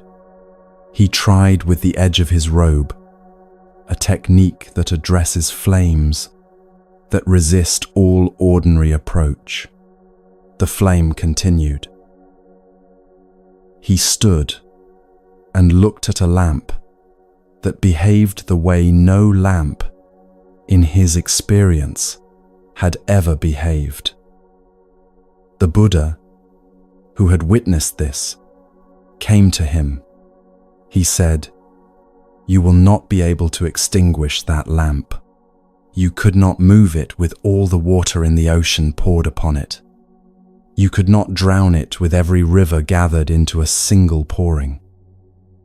Then he said the sentence that explains everything that preceded it and illuminates everything about the nature of karma and intention the entire video has been approaching. This lamp was offered with a pure and unshakable mind. Not with money, not with skill or influence, or the kind of social position that makes generous acts feel safer, because the risk of them is softened by abundance. With a pure and unshakable mind. The purity is the quality of intention that held nothing back and asked nothing in return. The unshakability is the quality of a mind so settled in its dedication that circumstance had nothing to attach to, no anxiety about the adequacy of the offering, no comparison with what wealthier people were lighting that same night, no diminished giving, because the giving was small by every visible measure. The offering was complete. Complete means without remainder. She had offered entirely, from a mind that was entirely present to what it was doing, and the entirety is precisely what made it inextinguishable. The lamp was still burning. Hold that image for a moment before the teaching continues, because the image is doing work that words are still preparing to do. A flame that should, by every physical and logical expectation, be long gone, persisting past the oil that was supposed to fuel it, resisting every conventional approach to extinguishing, continuing simply because of the quality of mind from which it was given. The tradition is telling us something through this image that it has been telling us through every story in this video. But here, it makes it completely plain. The mind behind the act is not an addition to the act. It is not an enhancing factor or a bonus quality that makes the act marginally more effective. The mind behind the act is the act's actual substance. Everything else, the material offered, the scale of the gesture, the visible cost, the social legibility of the giving, is the lamp's brass. The pure and unshakable intention is the flame itself, and the flame is what does not go out. This is what the Dhammapada means when it says that if one acts with a serene mind, happiness follows as a shadow that never departs. The following is not metaphorical or hoped for or contingent on favorable circumstances. The shadow cannot be separated from what casts it. This is the nature of the relationship, mind of a particular quality, generating karma of a corresponding quality, producing consequences that carry that quality forward, in the way that clear water carries the quality of its source, even across great distance from where it first emerged. Now a voice enters the teaching that has been present in the background of Buddhist history since the 8th century, and whose words arrive here as the natural companion to this story. A monk and scholar of Nalanda, one of the greatest centers of learning the ancient world produced, who spent his life examining what suffering is made of and what is capable of dissolving it. His name was Shantideva, and the text he left behind is a careful and systematic examination of the mind that is capable of the kind of offering the woman in this story made. From the 8th chapter of that text, a verse. All the suffering in the world arises from seeking happiness for oneself. All the happiness in the world arises from seeking happiness for others. Sit with this. It sounds clean and simple, and the cleanliness is deceptive in the way that very precise things are always deceptive. They appear to be saying something obvious until the moment you actually let them land, and then what appeared obvious opens into something that requires the full attention of every story you have already heard tonight to receive completely. The woman's prayer had not asked for her own liberation first. Her prayer was for all beings, and the self she brought to the offering was a self-oriented, so entirely outward that the ordinary boundary between what I am doing for myself and what I am doing for others had become invisible to her. This is what Shantideva is pointing at. The seeking of happiness for others is not an act of self-sacrifice in which the self is diminished by what it gives away. It is the discovery of a quality of mind in which the self is enlarged beyond its ordinary dimensions by the completeness of the giving, a mind so fully engaged in the direction of another's well-being that the contracted, defended, perpetually anxious movement of a mind seeking only its own comfort simply has no room to operate. The suffering dissolves, not because circumstances improve, but because the mind that was generating the suffering from the inside has been replaced, in this moment, by a mind oriented entirely elsewhere. And that replacement produces what the woman's lamp produced, something that does not go out. This is where the healing the sixth story carries lands most directly. The wellness culture that most of this video's listeners have been swimming in for years carries a consistent message about the direction of care. Attend to yourself first. Fill your own cup. You cannot pour from empty. These are not worthless instructions. There are conditions in which they address something real. But the tradition that produced this story and this verse points at something the self-first model consistently misses, that the mind turned entirely toward its own well-being as its central preoccupation generates, through that very preoccupation, the contracted quality of awareness in which suffering is most reliably produced. The lamp filled entirely with concern for its own burning does not throw light outward, and a lamp that throws no light outward is, by the standards of what a lamp is for, failing at the fundamental task of its existence, which is not its own burning, but the illumination it offers to whatever and whoever stands in the darkness around it. The woman who owned one coin and lit one lamp for others was not demonstrating admirable selflessness as an ideal to be aspired to across a lifetime of effortful practice. She was demonstrating something about the nature of a mind that has found its own most natural orientation toward the benefit of others, freely and completely, with nothing held in reserve.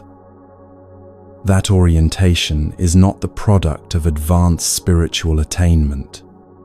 It is available in any ordinary moment to any ordinary person who chooses to bring it. The choice does not require a monastery, a coin, or a lamp.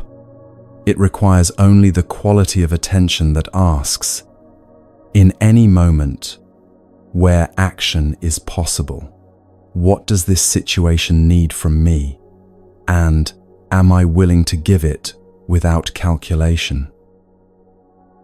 Every time that question is answered with genuine willingness, the first wife receives something.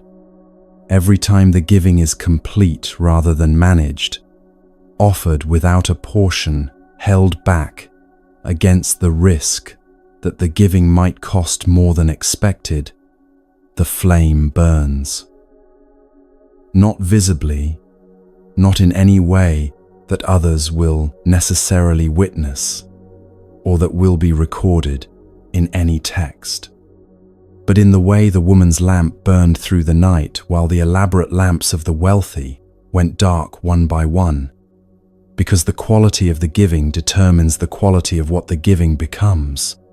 And what is given from a pure and unshakable mind becomes something that no ordinary force can extinguish.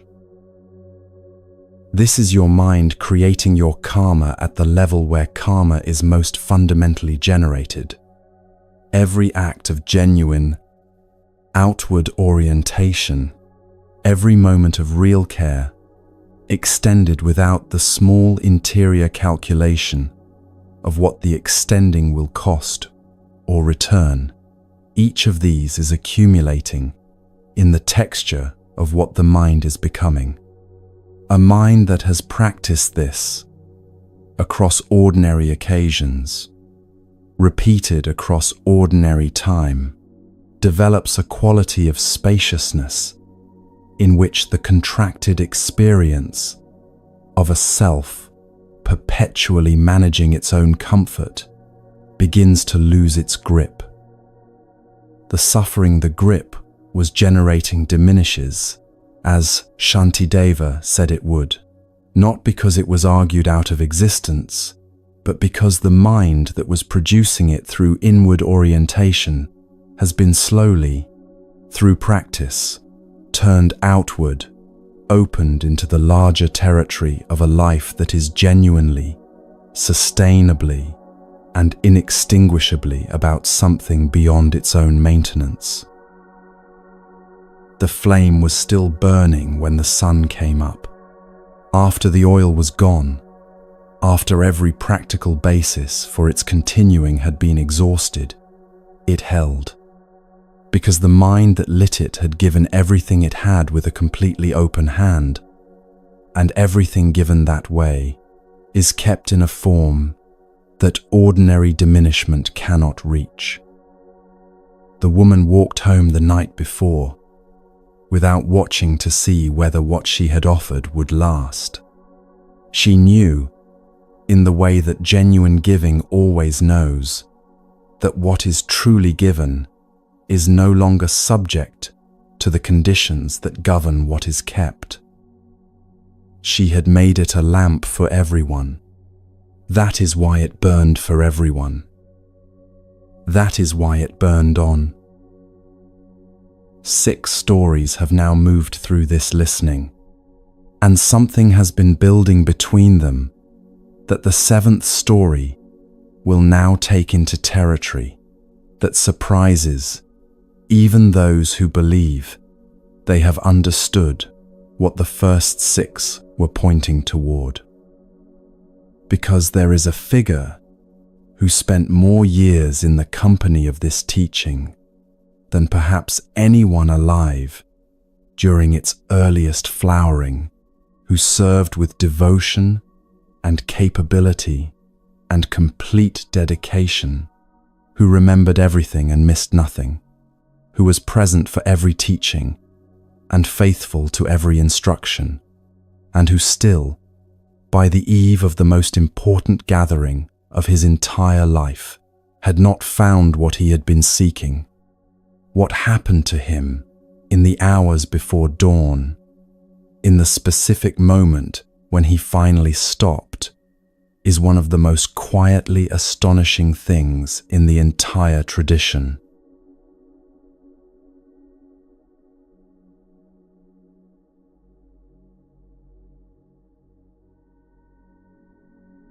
He had been there for all of it. Every teaching the Buddha delivered across 45 years of traveling through northern India, Ananda had heard it. Not most of it, not the significant discourses, or the ones that happened to find him present by favorable circumstance. All of it. He had made himself available with the specific dedication of someone who understood that being present for what is happening is itself a form of practice, and he had sustained that availability across decades with a consistency that no other disciple had matched.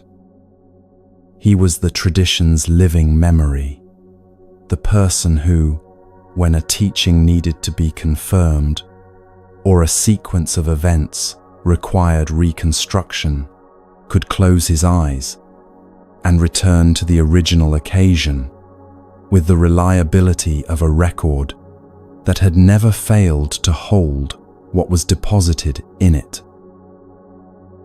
He had also been the Buddha's attendant in the most intimate, practical sense. He carried water. He arranged resting places. He managed the constant traffic of people who arrived wanting access to the teacher and needed someone at the threshold who could assess what each moment required and respond accordingly. He walked the long roads across seasons and decades, absorbing everything, forgetting nothing, present for the private conversations and the large public discourses and every occasion in between. When the Buddha was ill, Ananda stayed through the nights without being asked. When the Buddha was dying, it was Ananda who wept, openly, without converting the grief into something more spiritually presentable, and the weeping was not held against him, because genuine love expressing itself through genuine loss is not a failure of practice, but evidence of a heart that has given everything it had to what it loved. He had given everything he had, and he was not yet free. The tradition does not present this as a personal failing. It presents it as a fact about the nature of the mind and the nature of the path, a fact that Ananda's story illuminates precisely because his dedication was so complete and his understanding so comprehensive. If someone of such complete dedication and such complete understanding had still not arrived, then arrival clearly requires something other than dedication and understanding, however complete they are.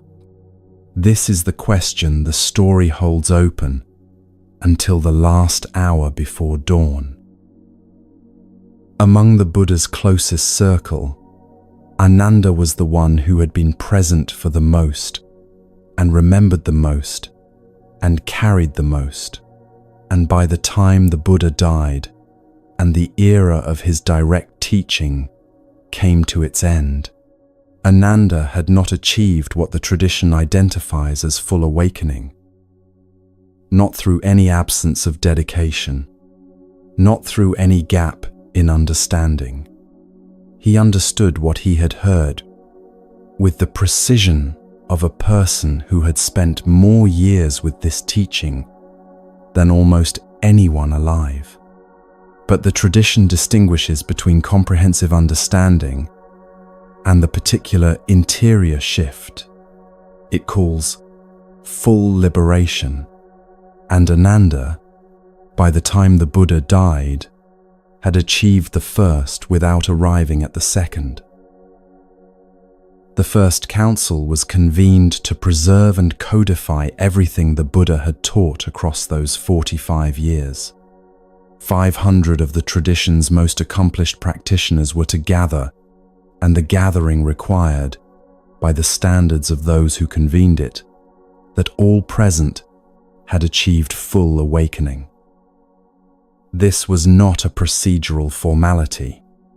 It was the recognition that a council intended to verify and transmit the teaching with complete accuracy needed participants whose perception was no longer distorted by the subtle turbulence that accompanies any mind still carrying its own unresolved business. You cannot reliably transmit the teaching you have not yet fully received. The tradition held this with clarity and without exception, and Ananda, the person most essential to the council's purpose, did not meet its central requirement. He could not attend. What he did with the night before the council begins is the story.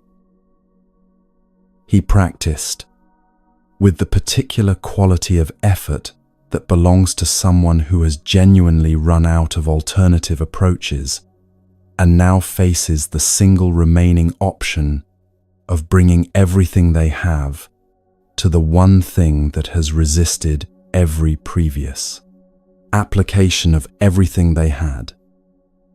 He brought to the night the accumulated weight of decades of careful understanding and the accumulated frustration of that understanding having not, across all those decades, is been sufficient to produce the interior shift he was working toward. He sat in meditation. He worked through the approaches that had served him across years of practice, giving each one the full quality of his attention. He brought his entire history of practice to each method in sequence, without the impatience of someone cycling through options, but with the thorough and dignified effort of a person who will be able to say, when the night ends, that he left nothing unattempted. Nothing happened. The hours moved through the night with the particular quality of hours that are being waited through for a result that does not arrive. He continued through the middle of the night and into the later hours, when the body's inclination towards sleep begins to compete seriously with the will's determination to remain alert. He worked through that competition as he had worked through everything else.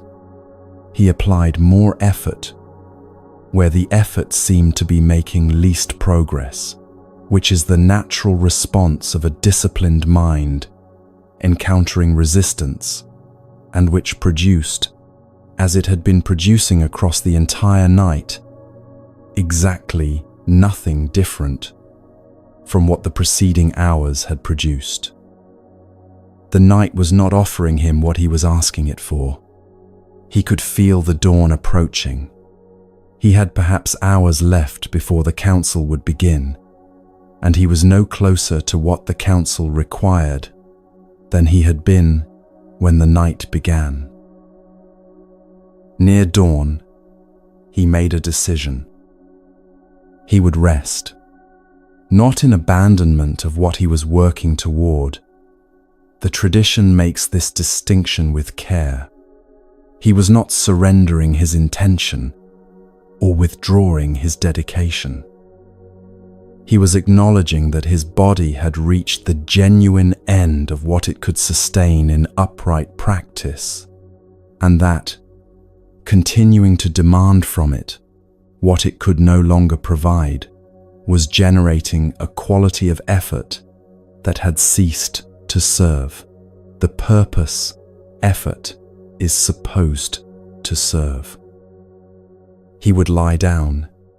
He would allow the body its honest need, and in the morning, whatever the morning offered, he would continue.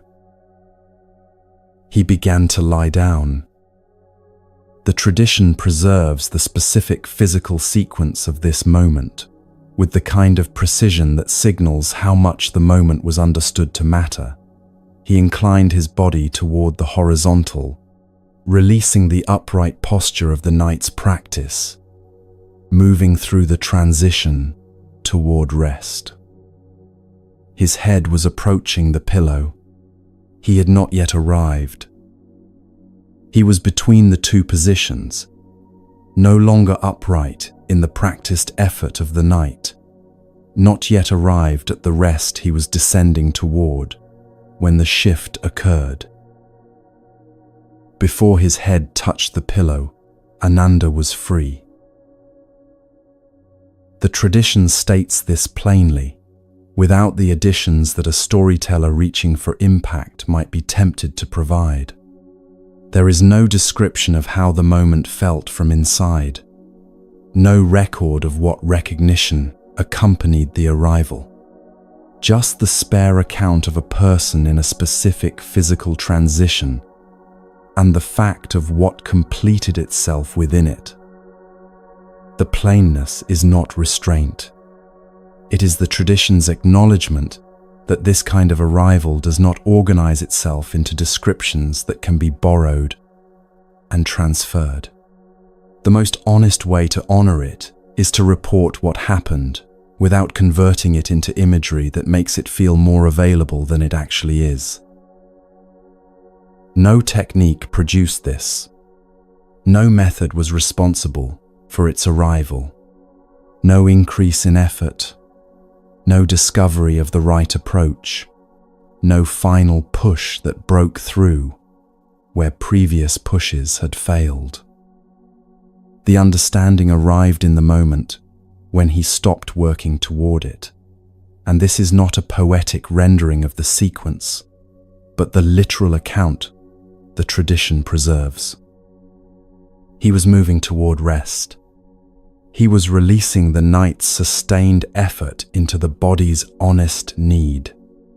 And in the space that opened when the trying released its grip, what he had been working toward for decades completed itself.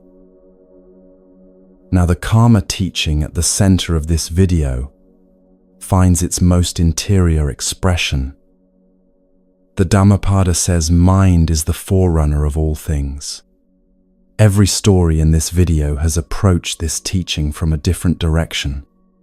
The man with 4 wives showed that the quality of intention behind each act of a life determines the only thing that genuinely follows us.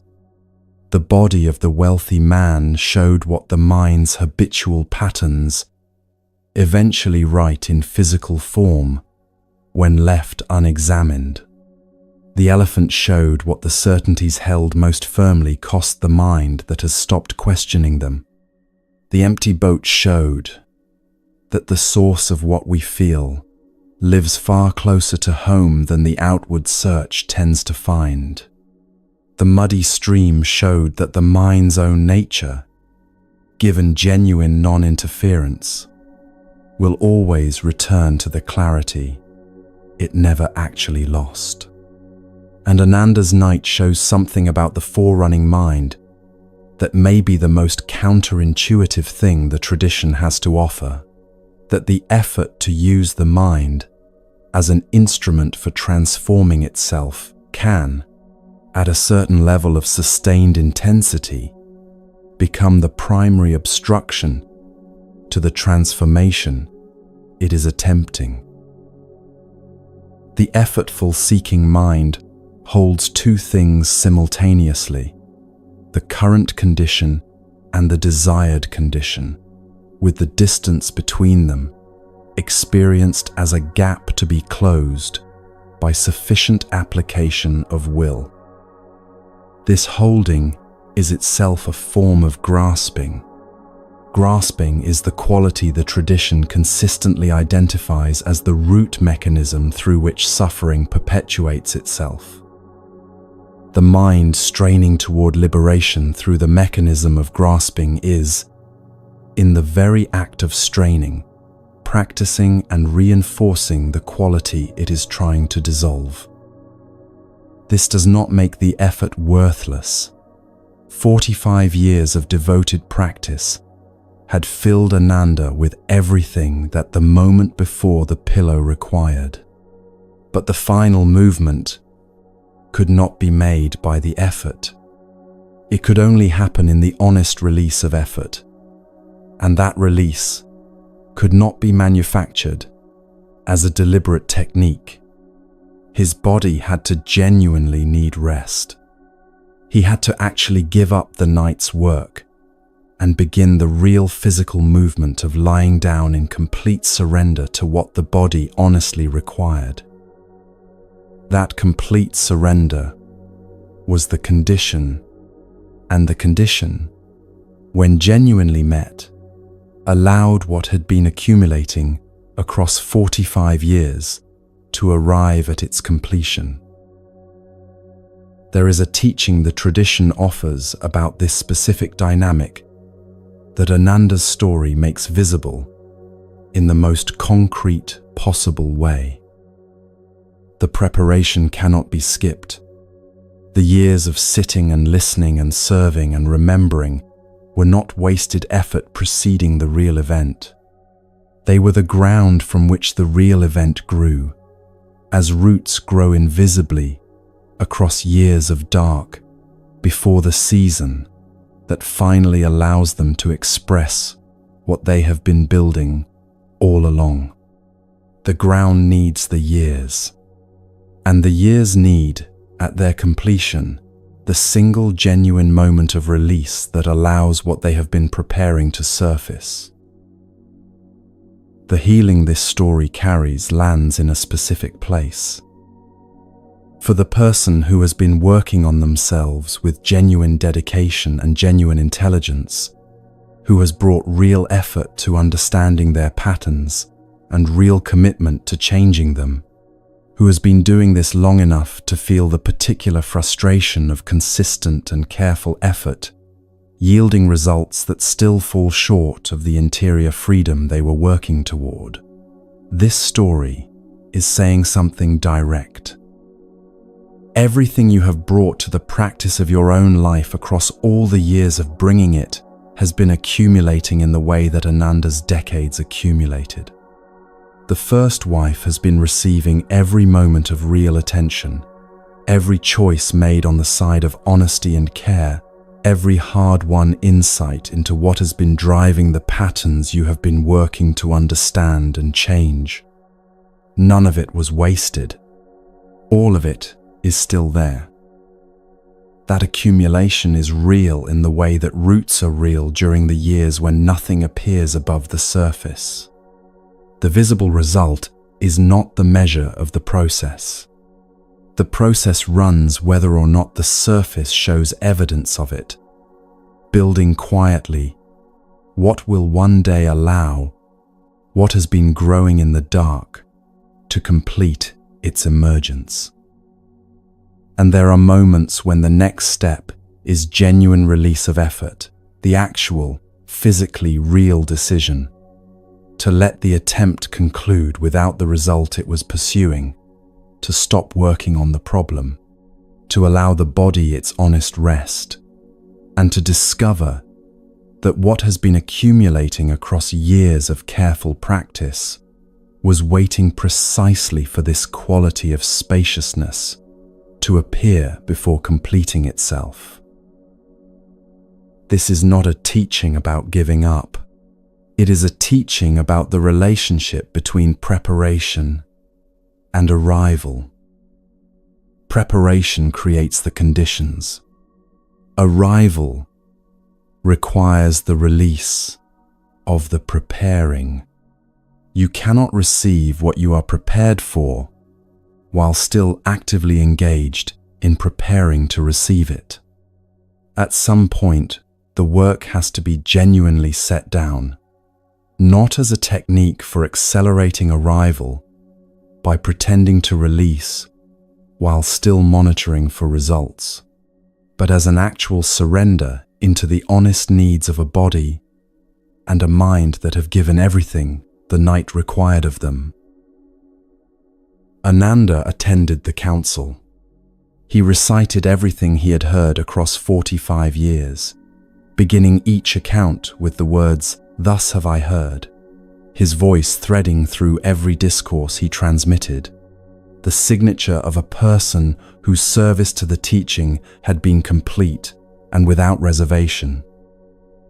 His memory had always been the tradition's archive. What changed that morning was the quality of the presence from which the archive spoke. No longer the record of an understanding held carefully from outside, but the living expression of an understanding that had, in the honest movement of a tired body toward a pillow, finally arrived at its own ground. Your mind creates your karma through every choice made with genuine intention, and through every moment of genuine surrender to what the moment actually requires. The karma of real effort and the karma of real rest are both accumulating, working toward the same destination through different and equally necessary means. Both require the quality that has threaded through every story in this video, complete presence to what this specific moment is asking for, without substituting what a different moment required in its place. The effort when effort is needed. The setting down when setting down is what the moment requires. The discernment to know the difference, and the trust to act on what the discernment shows. The 8th story asks what a single act of genuine compassion, given freely to the smallest of creatures, is actually capable of setting in motion.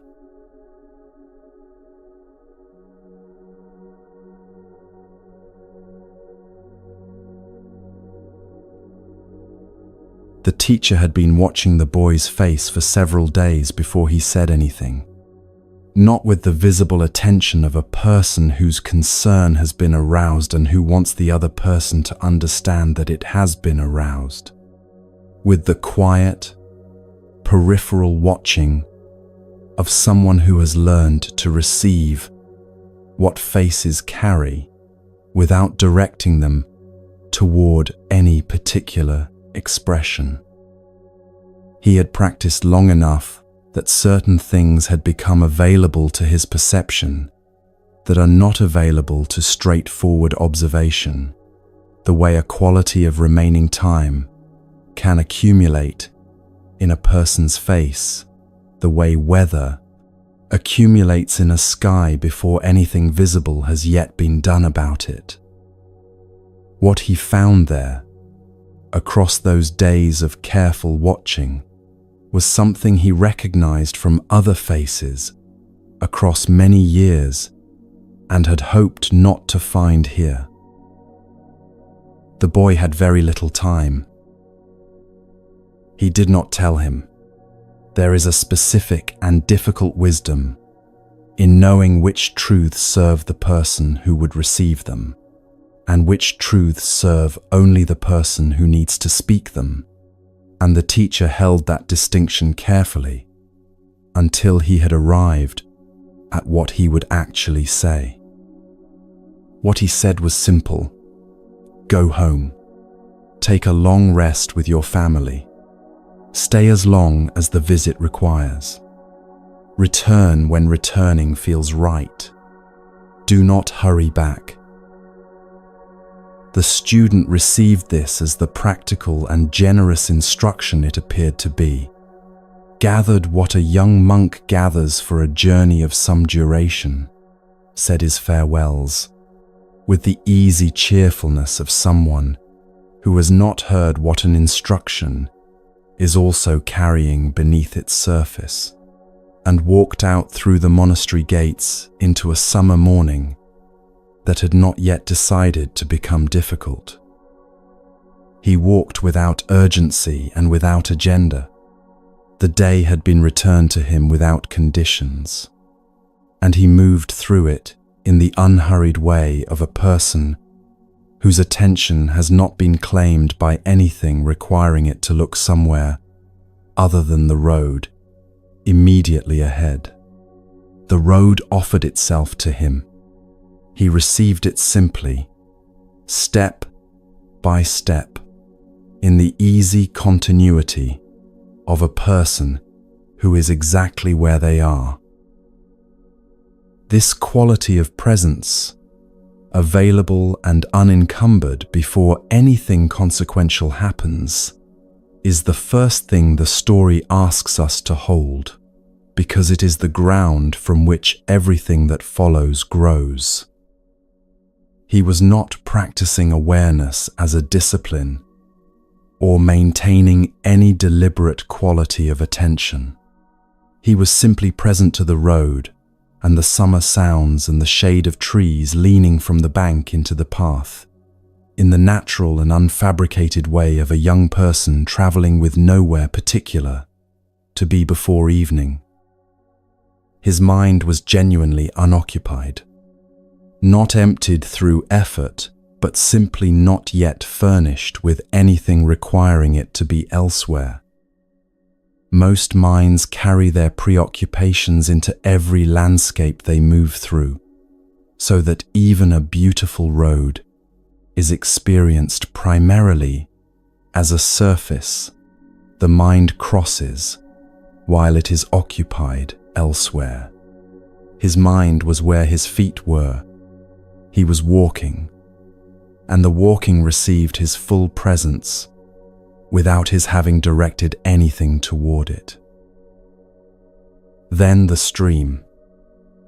Heavy rain had been falling upstream for several days, and the water was running high against both banks, carrying the fast and indifferent momentum of water that has accumulated more than its ordinary channel can responsibly contain.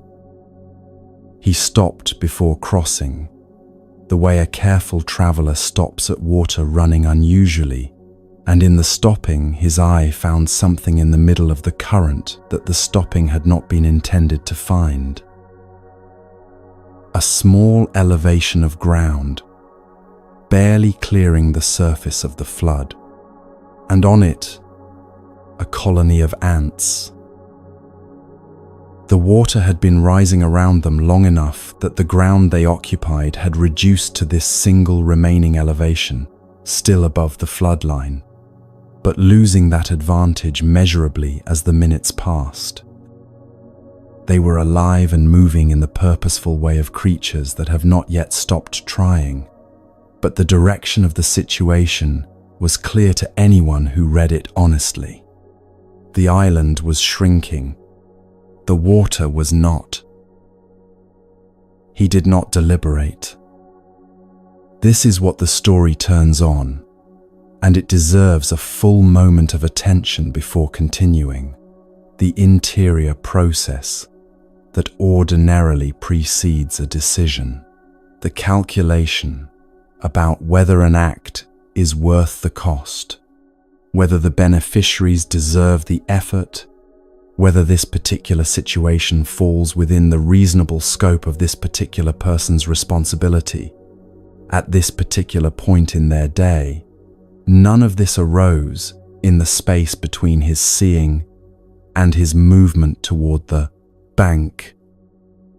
The seeing moved directly into response, the way a hand moves towards something falling before the deliberating mind has registered what the hand already knows.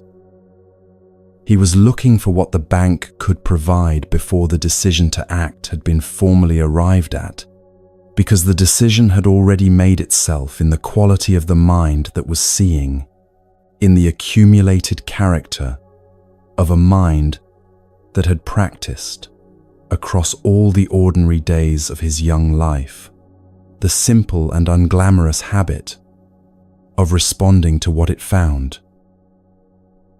The bank provided a branch, a fallen branch of sufficient length and manageable weight, lying where a previous flood had left it among the exposed roots of the bank trees. He carried it to the water's edge and placed it across the gap from bank to island, adjusting its position with the careful attention of someone working with what the moment provides toward a result that requires the available material to function precisely. When it held, he took his end and stood. The ants began to cross.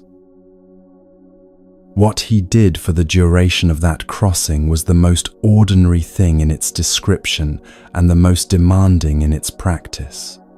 He held the branch steady. The current was pushing at his legs continuously, and the pushing required continuous adjustment to maintain the stance that kept the branch at the position and angle the crossing required. He was not standing at the comfortable edge of the operation, supervising from stability. He was in the moving water, in a position the current was working against without pause, and he held the branch steady for the complete duration of the colony's passage, because the crossing required exactly that, complete duration, and he had understood this from the moment he placed the branch. There was no renegotiation when the water became colder or the standing became more tiring. He had given something freely to a situation that had not asked him for it, and the giving held through the whole of what it required, without the internal adjustment that begins when the actual cost starts to look different from how it looked at the outset. This quality of following through completely on what was freely begun, holding steady all the way to the last ant, all the way to the end of what the branch was placed there to accomplish, is a form of integrity too quiet and too ordinary to be recognized as integrity in the moment of its practice. It is simply what it looks like when a mind means what it does. The ants crossed without acknowledging him. This matters to how the story is received. The crossing proceeded in the continuous and purposeful movement of creatures following a path that had appeared with no visible registration that the path was the product of a choice rather than a feature of the world. They moved from the diminishing island to the steady bank and continued into the undergrowth, and the transaction completed itself in the clean way of things that have simply finished what they were doing. He released the branch, stepped back onto dry ground, and continued his journey. He thought nothing particular about what had just happened. He did not carry forward any interior warmth of completed virtue, any awareness of having performed something worth remembering. The act moved behind him the way the road moved behind him, real in having occurred, no longer requiring his attention as he moved forward into the afternoon. He arrived at his family's household and stayed for the time the visit required, received with the warmth that long absence generates, and then he returned to the monastery the way he had left it, simply, without ceremony, one step at a time. The teacher saw him coming from a distance. He watched the approaching figure with the same peripheral care he had brought to those days of watching before the departure, reading as the distance between them closed what the face was now carrying versus what it had carried when the student walked out through the gates. The reading completed itself before the student had finished his approach. The shadow the teacher had read over the boy's remaining days was gone. In its place was the face of a person whose time had substantially expanded, a difference as unmistakable to his trained perception as the difference between a sky that will bring tomorrow's rain and a sky showing clear weather for the coming month. Categorical. Complete. He asked the student to describe everything that had happened on the road. The student gave a faithful account in the sequence the journey had provided. The roads, the weather, the family, the duration of the stay, and then the stream, the island, the ants, the branch, the crossing, the continuation. He gave the stream portion of the account the same narrative weight as every other portion, as something that had occurred, offered among the other things that had occurred, without retrospective emphasis or awareness that one item in the account might outweigh everything surrounding it. He had not decided this. He did not know. The teacher listened without interrupting. When the account concluded, he was quiet for the interval of a person whose understanding has just arranged itself around a specific detail, making the previously confusing legible. He told the student what he had seen in his face before the departure. He told him what he saw now. He connected these two readings to the account of the stream and the ants and the branch, without claiming more than the tradition permits about the precise mechanism through which one thing becomes another. He said, "I believe this is what changed." The Karma teaching running through this entire video arrives here at a scale that requires nothing exceptional to access. The beggar woman's lamp required a coin saved through an entire day of begging, and an oil seller's compassion, and a night of sustained burning. Ananda's liberation required 45 years of faithful practice and one final genuine surrender at the edge of sleep. The student's act at the stream required a branch, cold water at his legs, and the duration of an ant colony's crossing. Nothing was prepared in advance. Nothing was planned or preceded by any intention formed before the situation presented itself. There was only a mind open enough, when the stream presented its contents, to move from seeing to acting without the friction of an intervening deliberation about whether the acting was worth it. That quality of openness was the karma the student had been building across his ordinary days. The ants at the stream was simply the morning when the building became visible. The Dhammapada says that if one acts with a serene mind, happiness follows as a shadow that never departs. The serenity in the student's act was not the cultivated calm of formal meditation practice. It was the natural quality of a mind, unoccupied with its own position, available to what the situation actually contained, rather than managing the situation from behind a defended interior remove. The karma accumulated through that act was the karma of genuine availability, a mind that had practiced responding to what it encountered with completeness and without calculation across enough ordinary occasions that completeness had become the mind's natural posture when something required a response. And the accumulation of that posture across the student's years of ordinary living had produced, in the teacher's reading of the returning face, something that showed, in a way available to careful perception, the face of a person with more time than he had started with. This is where the healing this story carries lands directly. There are acts of genuine care you have offered across your life that no one recorded and no one acknowledged, and that you yourself have long since stopped holding as anything worth remembering.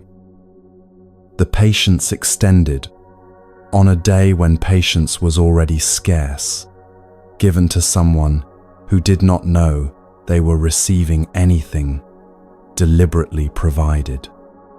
The attention brought to someone overlooked in a moment when the bringing required you to stop and the stopping was inconvenient. The kindness given to something small, to a person, a creature, a situation, whose smallness placed it entirely outside the register of acts the world considers worth performing. These were the branch, every one of them, placed across a gap, held steady through the crossing, released without ceremony, continued past, without the mind that performed them, pausing to record what it had done. The tradition that carries this story is telling you, through the specificity of what happened to the student after the stream, that the karma generated by those unwitnessed acts has been accumulating in the texture of what your mind is.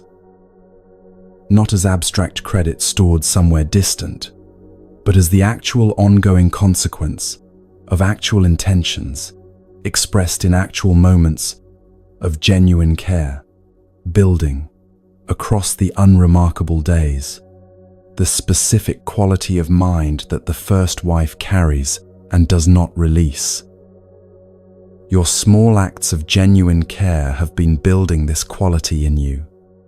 They continue building it now, in this listening, in whatever quality of attention you have brought across these hours. Each act that comes from a mind genuinely available to what a situation contains, rather than to what the mind has decided the situation should contain, adds quietly to what is accumulating. In the way that roots add quietly, and without announcement to what the ground is preparing across the invisible years, before anything above the surface shows what the soil has been holding. the boy became a man with years the original reading had not allowed for. He received them through a branch held steady in moving water on an ordinary afternoon on a road that asked of him nothing except that he keep walking. He stopped. He looked. He responded to what he found. He held the branch steady until the last ant was safe. He let it go. He continued. The simplest things are sometimes what everything else was building toward. The 9th story is the last. A child, a road, some dirt, and a question about what the most ordinary offering, given with a whole heart, is actually worth.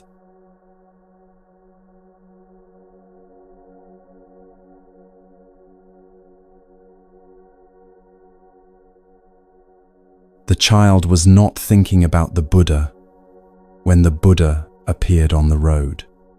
He was thinking about the granary wall, which had collapsed twice already that morning, and was now on its 3rd attempt at a shape that would hold. The morning had claimed his full attention since early light, and the project had received it without reservation, which is the arrangement children and their cities tend to reach without negotiation. The road's edge had been supplying materials generously, damp earth of the kind that holds its shape when firmly packed, that responds to the hands with the cooperative quality of something that wants to become what you are making it, that rewards patience with a density that drier, looser earth consistently refuses to offer. The city had grown across the hours into something with real distinctions. Walls with actual thickness. The granary working now on its 3rd structural interpretation.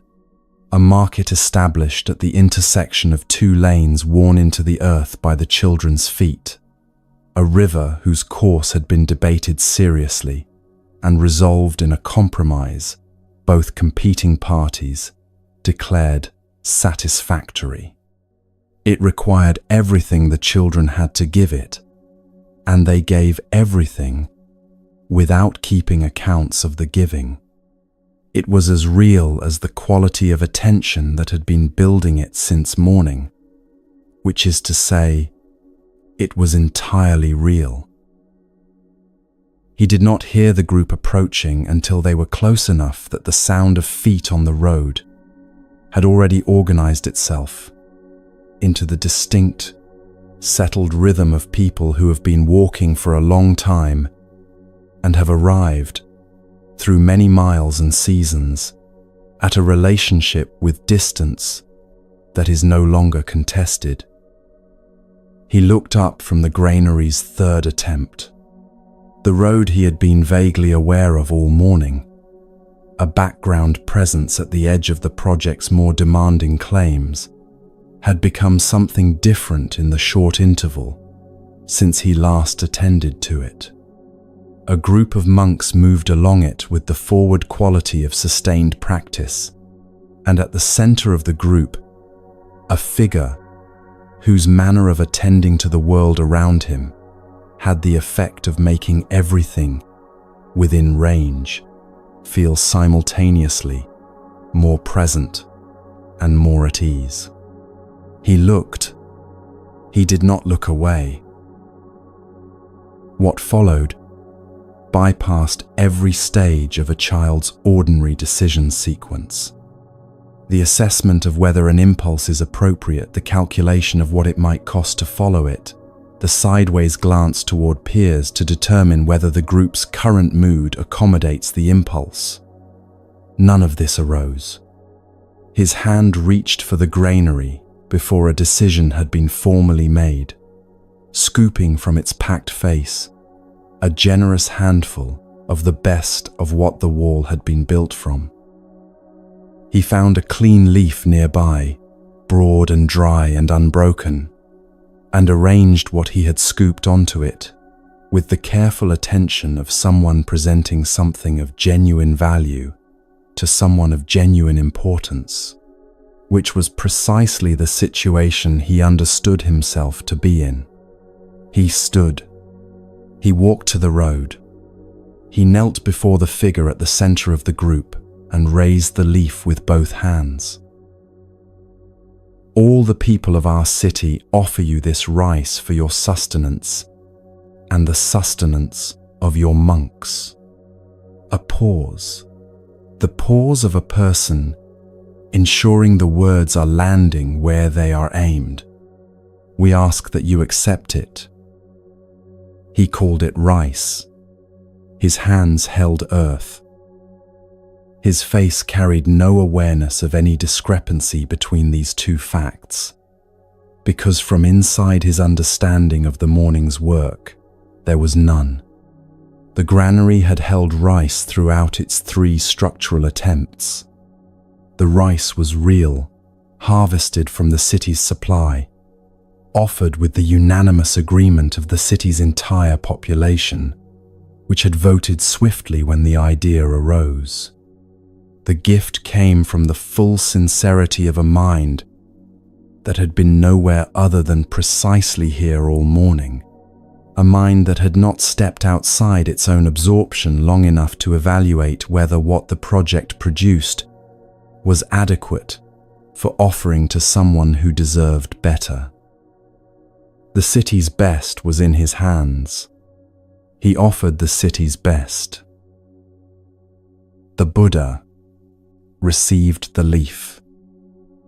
He received it in the specific manner the texts preserve with care, with the complete quality of acceptance that does not calibrate itself to the visible dimensions of what is being received, that does not make the small adjustment in ceremony that most giving occasions provoke in the receiver when what arrives is less than what the occasion might seem to require. He held it, turned to Ananda beside him, and spoke an instruction that made the encounter permanent in a way the child did not yet know it had become. "Keep this," he said. "When we return to the monastery, mix this with water and use it to plaster the wall of my room." Ananda received the leaf and carried it forward. The children watched the group continue down the road. The boy remained at the road's edge until the last of the group had passed the bend, then returned to the granary and continued its 3rd wall. He had offered what was asked of him to offer, which was everything the morning had produced, and the offering was complete, and the afternoon had its own requirements. He returned to the granary in the easy manner of someone who has done what the moment required and is ready for what the next moment requires, carrying no weight of the exchange forward, because a mind fully absorbed in what it is doing does not accumulate residue from the things it does freely and completely. Once the road had carried them past the children's hearing, the Buddha spoke to Ananda about what had just occurred. He said that through this offering the boy would come into a life of great consequence, a life through which the teaching would spread through many lands that had not yet received it, taking root in the kind of ground that holds and sustains what is planted there. Then he said what makes this one of the most instructive moments in the tradition. He called this offering the most valuable he had received from any person of means who had come to him with gifts throughout his travels. More valuable than what princes had prepared across days of deliberate arrangement. More valuable than the weighted gifts of wealthy merchants who had spent the equivalent of entire seasons of commerce on the quality of their giving. more valuable than anything provided by a household whose genuine generosity was made possible without requiring the household to part with what it could not afford to lose. A handful of dirt on a leaf, given by a child, more valuable than all of it. The tradition does not explain this through a formula that makes its application predictable in advance. It does not hold that small gifts outweigh large ones by some consistent spiritual measure, or that the young carry a natural advantage over the experienced by virtue of having accumulated less of the self-consciousness that experience tends to deposit. The explanation settles precisely where this entire journey has been settling. What made this offering more valuable than everything the Buddha had received that day was the quality of the mind that gave it, and nothing else. Not the material of the gift, and not its scale. The quality of the mind behind the offering is what the offering actually is, and what it will always have been. The child had not watched the group from a distance and begun preparing himself for the encounter. He had not considered what he might offer or assessed whether the materials available to him were adequate to the person approaching. He was building a wall, and then he looked up, and then he reached without the friction of an intervening deliberation into the best thing the morning had produced and held it out. His giving carried none of the residue that accompanies most giving, the interior awareness of having given, the quiet monitoring of how the giving is being received, the small retained portion of self that watches from a remove and assesses the whole transaction in terms of what the giver looks like inside it. There was no such remove. He gave from the entirety of his present attention, and the entirety was the gift. This is the Dhammapada's opening teaching in its most unguarded expression. Mind is the forerunner of all things. The child's mind was entirely where his hands were, entirely directed toward the figure on the road, entirely without measurement of its own adequacy, in the moment of giving. That quality of mind foran an act. The act carried that quality completely into the world without diminishment. The karma that expression generated was, in the tradition's direct account, the most powerful karma present on that road that day, including all the elaborate karma being made by much larger and more carefully considered gifts. The healing this story delivers is specific and arrives without conditions. You have been building cities all your life, not in the sense of imaginary architecture, but in the sense of the real and continuous work a human life requires, maintaining what needs maintenance, building what the available materials make possible, attending to the steady and largely unremarkable work that asks for your continuous presence and effort across the ordinary days. Most days are built from this ordinary texture. The elevated occasions are the exception.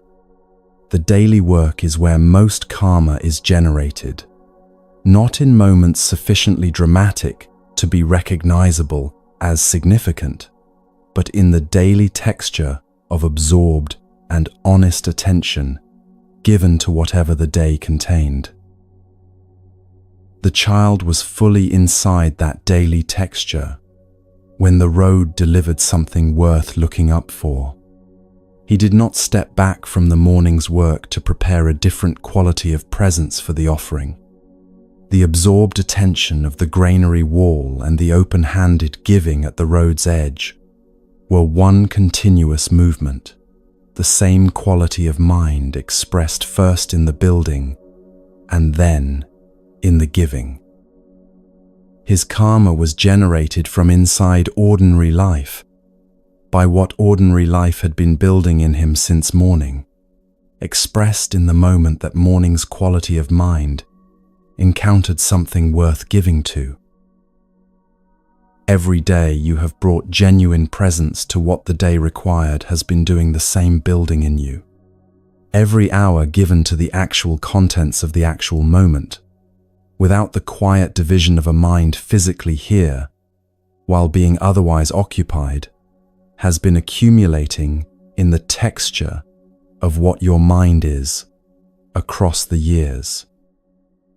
That accumulation waits beneath the surface of any morning, quietly building the quality of availability the child brought to the road, the willingness to give completely from what the morning provides, without measuring its contents against any other morning's standard, without asking first whether what is in the hands is adequate to what the moment deserves.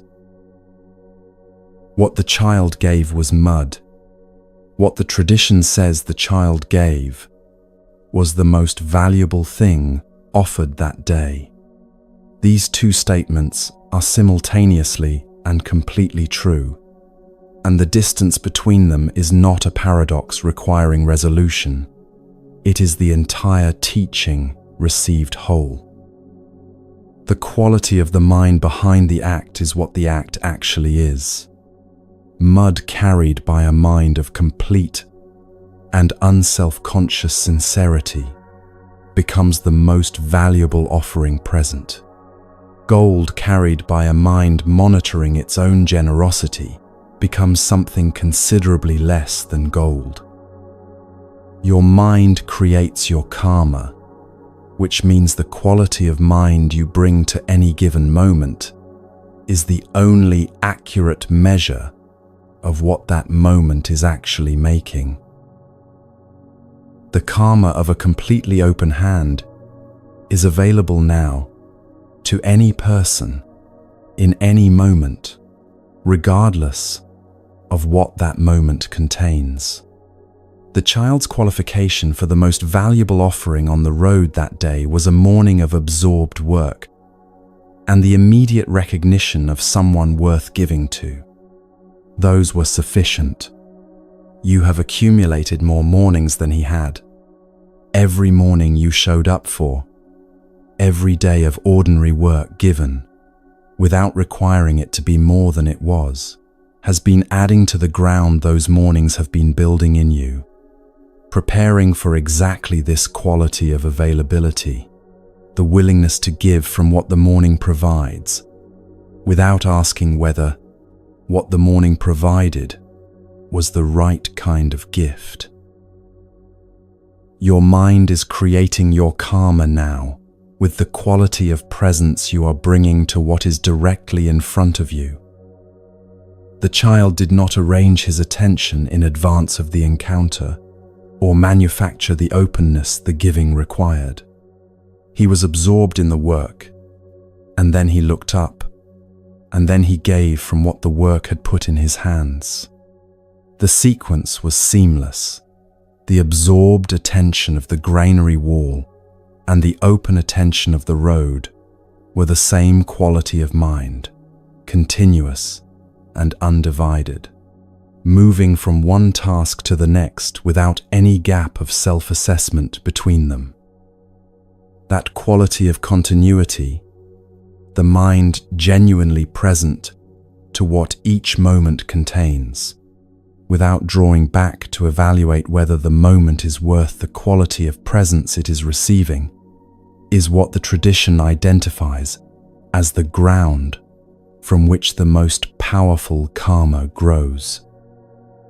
The child lived inside it without knowing it as anything other than an ordinary morning.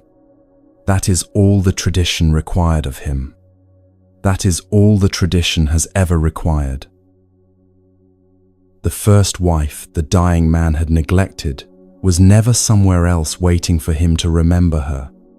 She was in every moment of genuine presence he brought to whatever the day contained.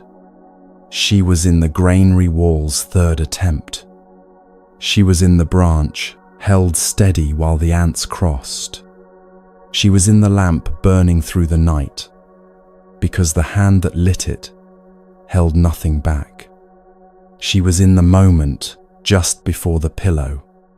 She has been in every moment of this listening, in whatever quality of genuine attention you brought to each story as it arrived. She is the accumulation of every ordinary day you were present for, every genuine act of care given without calculation, every moment of honest attention brought to whatever the road put in front of you.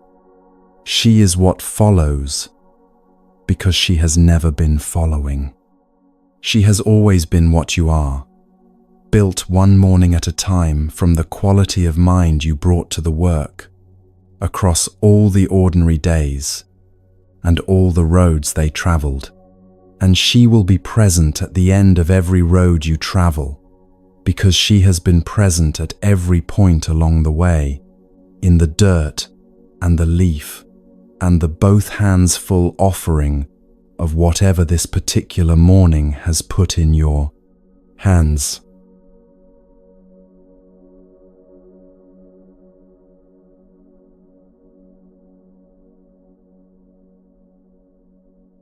Mind is the forerunner of all actions. If one acts with a serene mind, happiness follows as a shadow that never departs. You heard these words at the beginning of this journey. They land differently now, not because the words have changed, because you have traveled somewhere since you first received them. And what you carried through 9 stories has done what stories do when they are genuinely received. Something has shifted, quietly and without announcement, in the interior of the person who gave them real attention. The dying man's first wife was always present. The stream was always clearing. The lamp was still burning at dawn. The child's hands were already full. These were never stories about other people in distant times. They were always yours. The tradition simply held them in a form that makes their nature visible. Your mind has been creating your karma throughout this listening, in every moment of genuine attention. Every place where something landed and you let it land, every breath taken in the longer silences. That quality of attention is the first wife. She is here now. She will be present in whatever tomorrow puts in your hands. Wherever you are tonight, in this community of people listening across so many different places and different darknesses, rest well. The mind that listened has already received what it came for.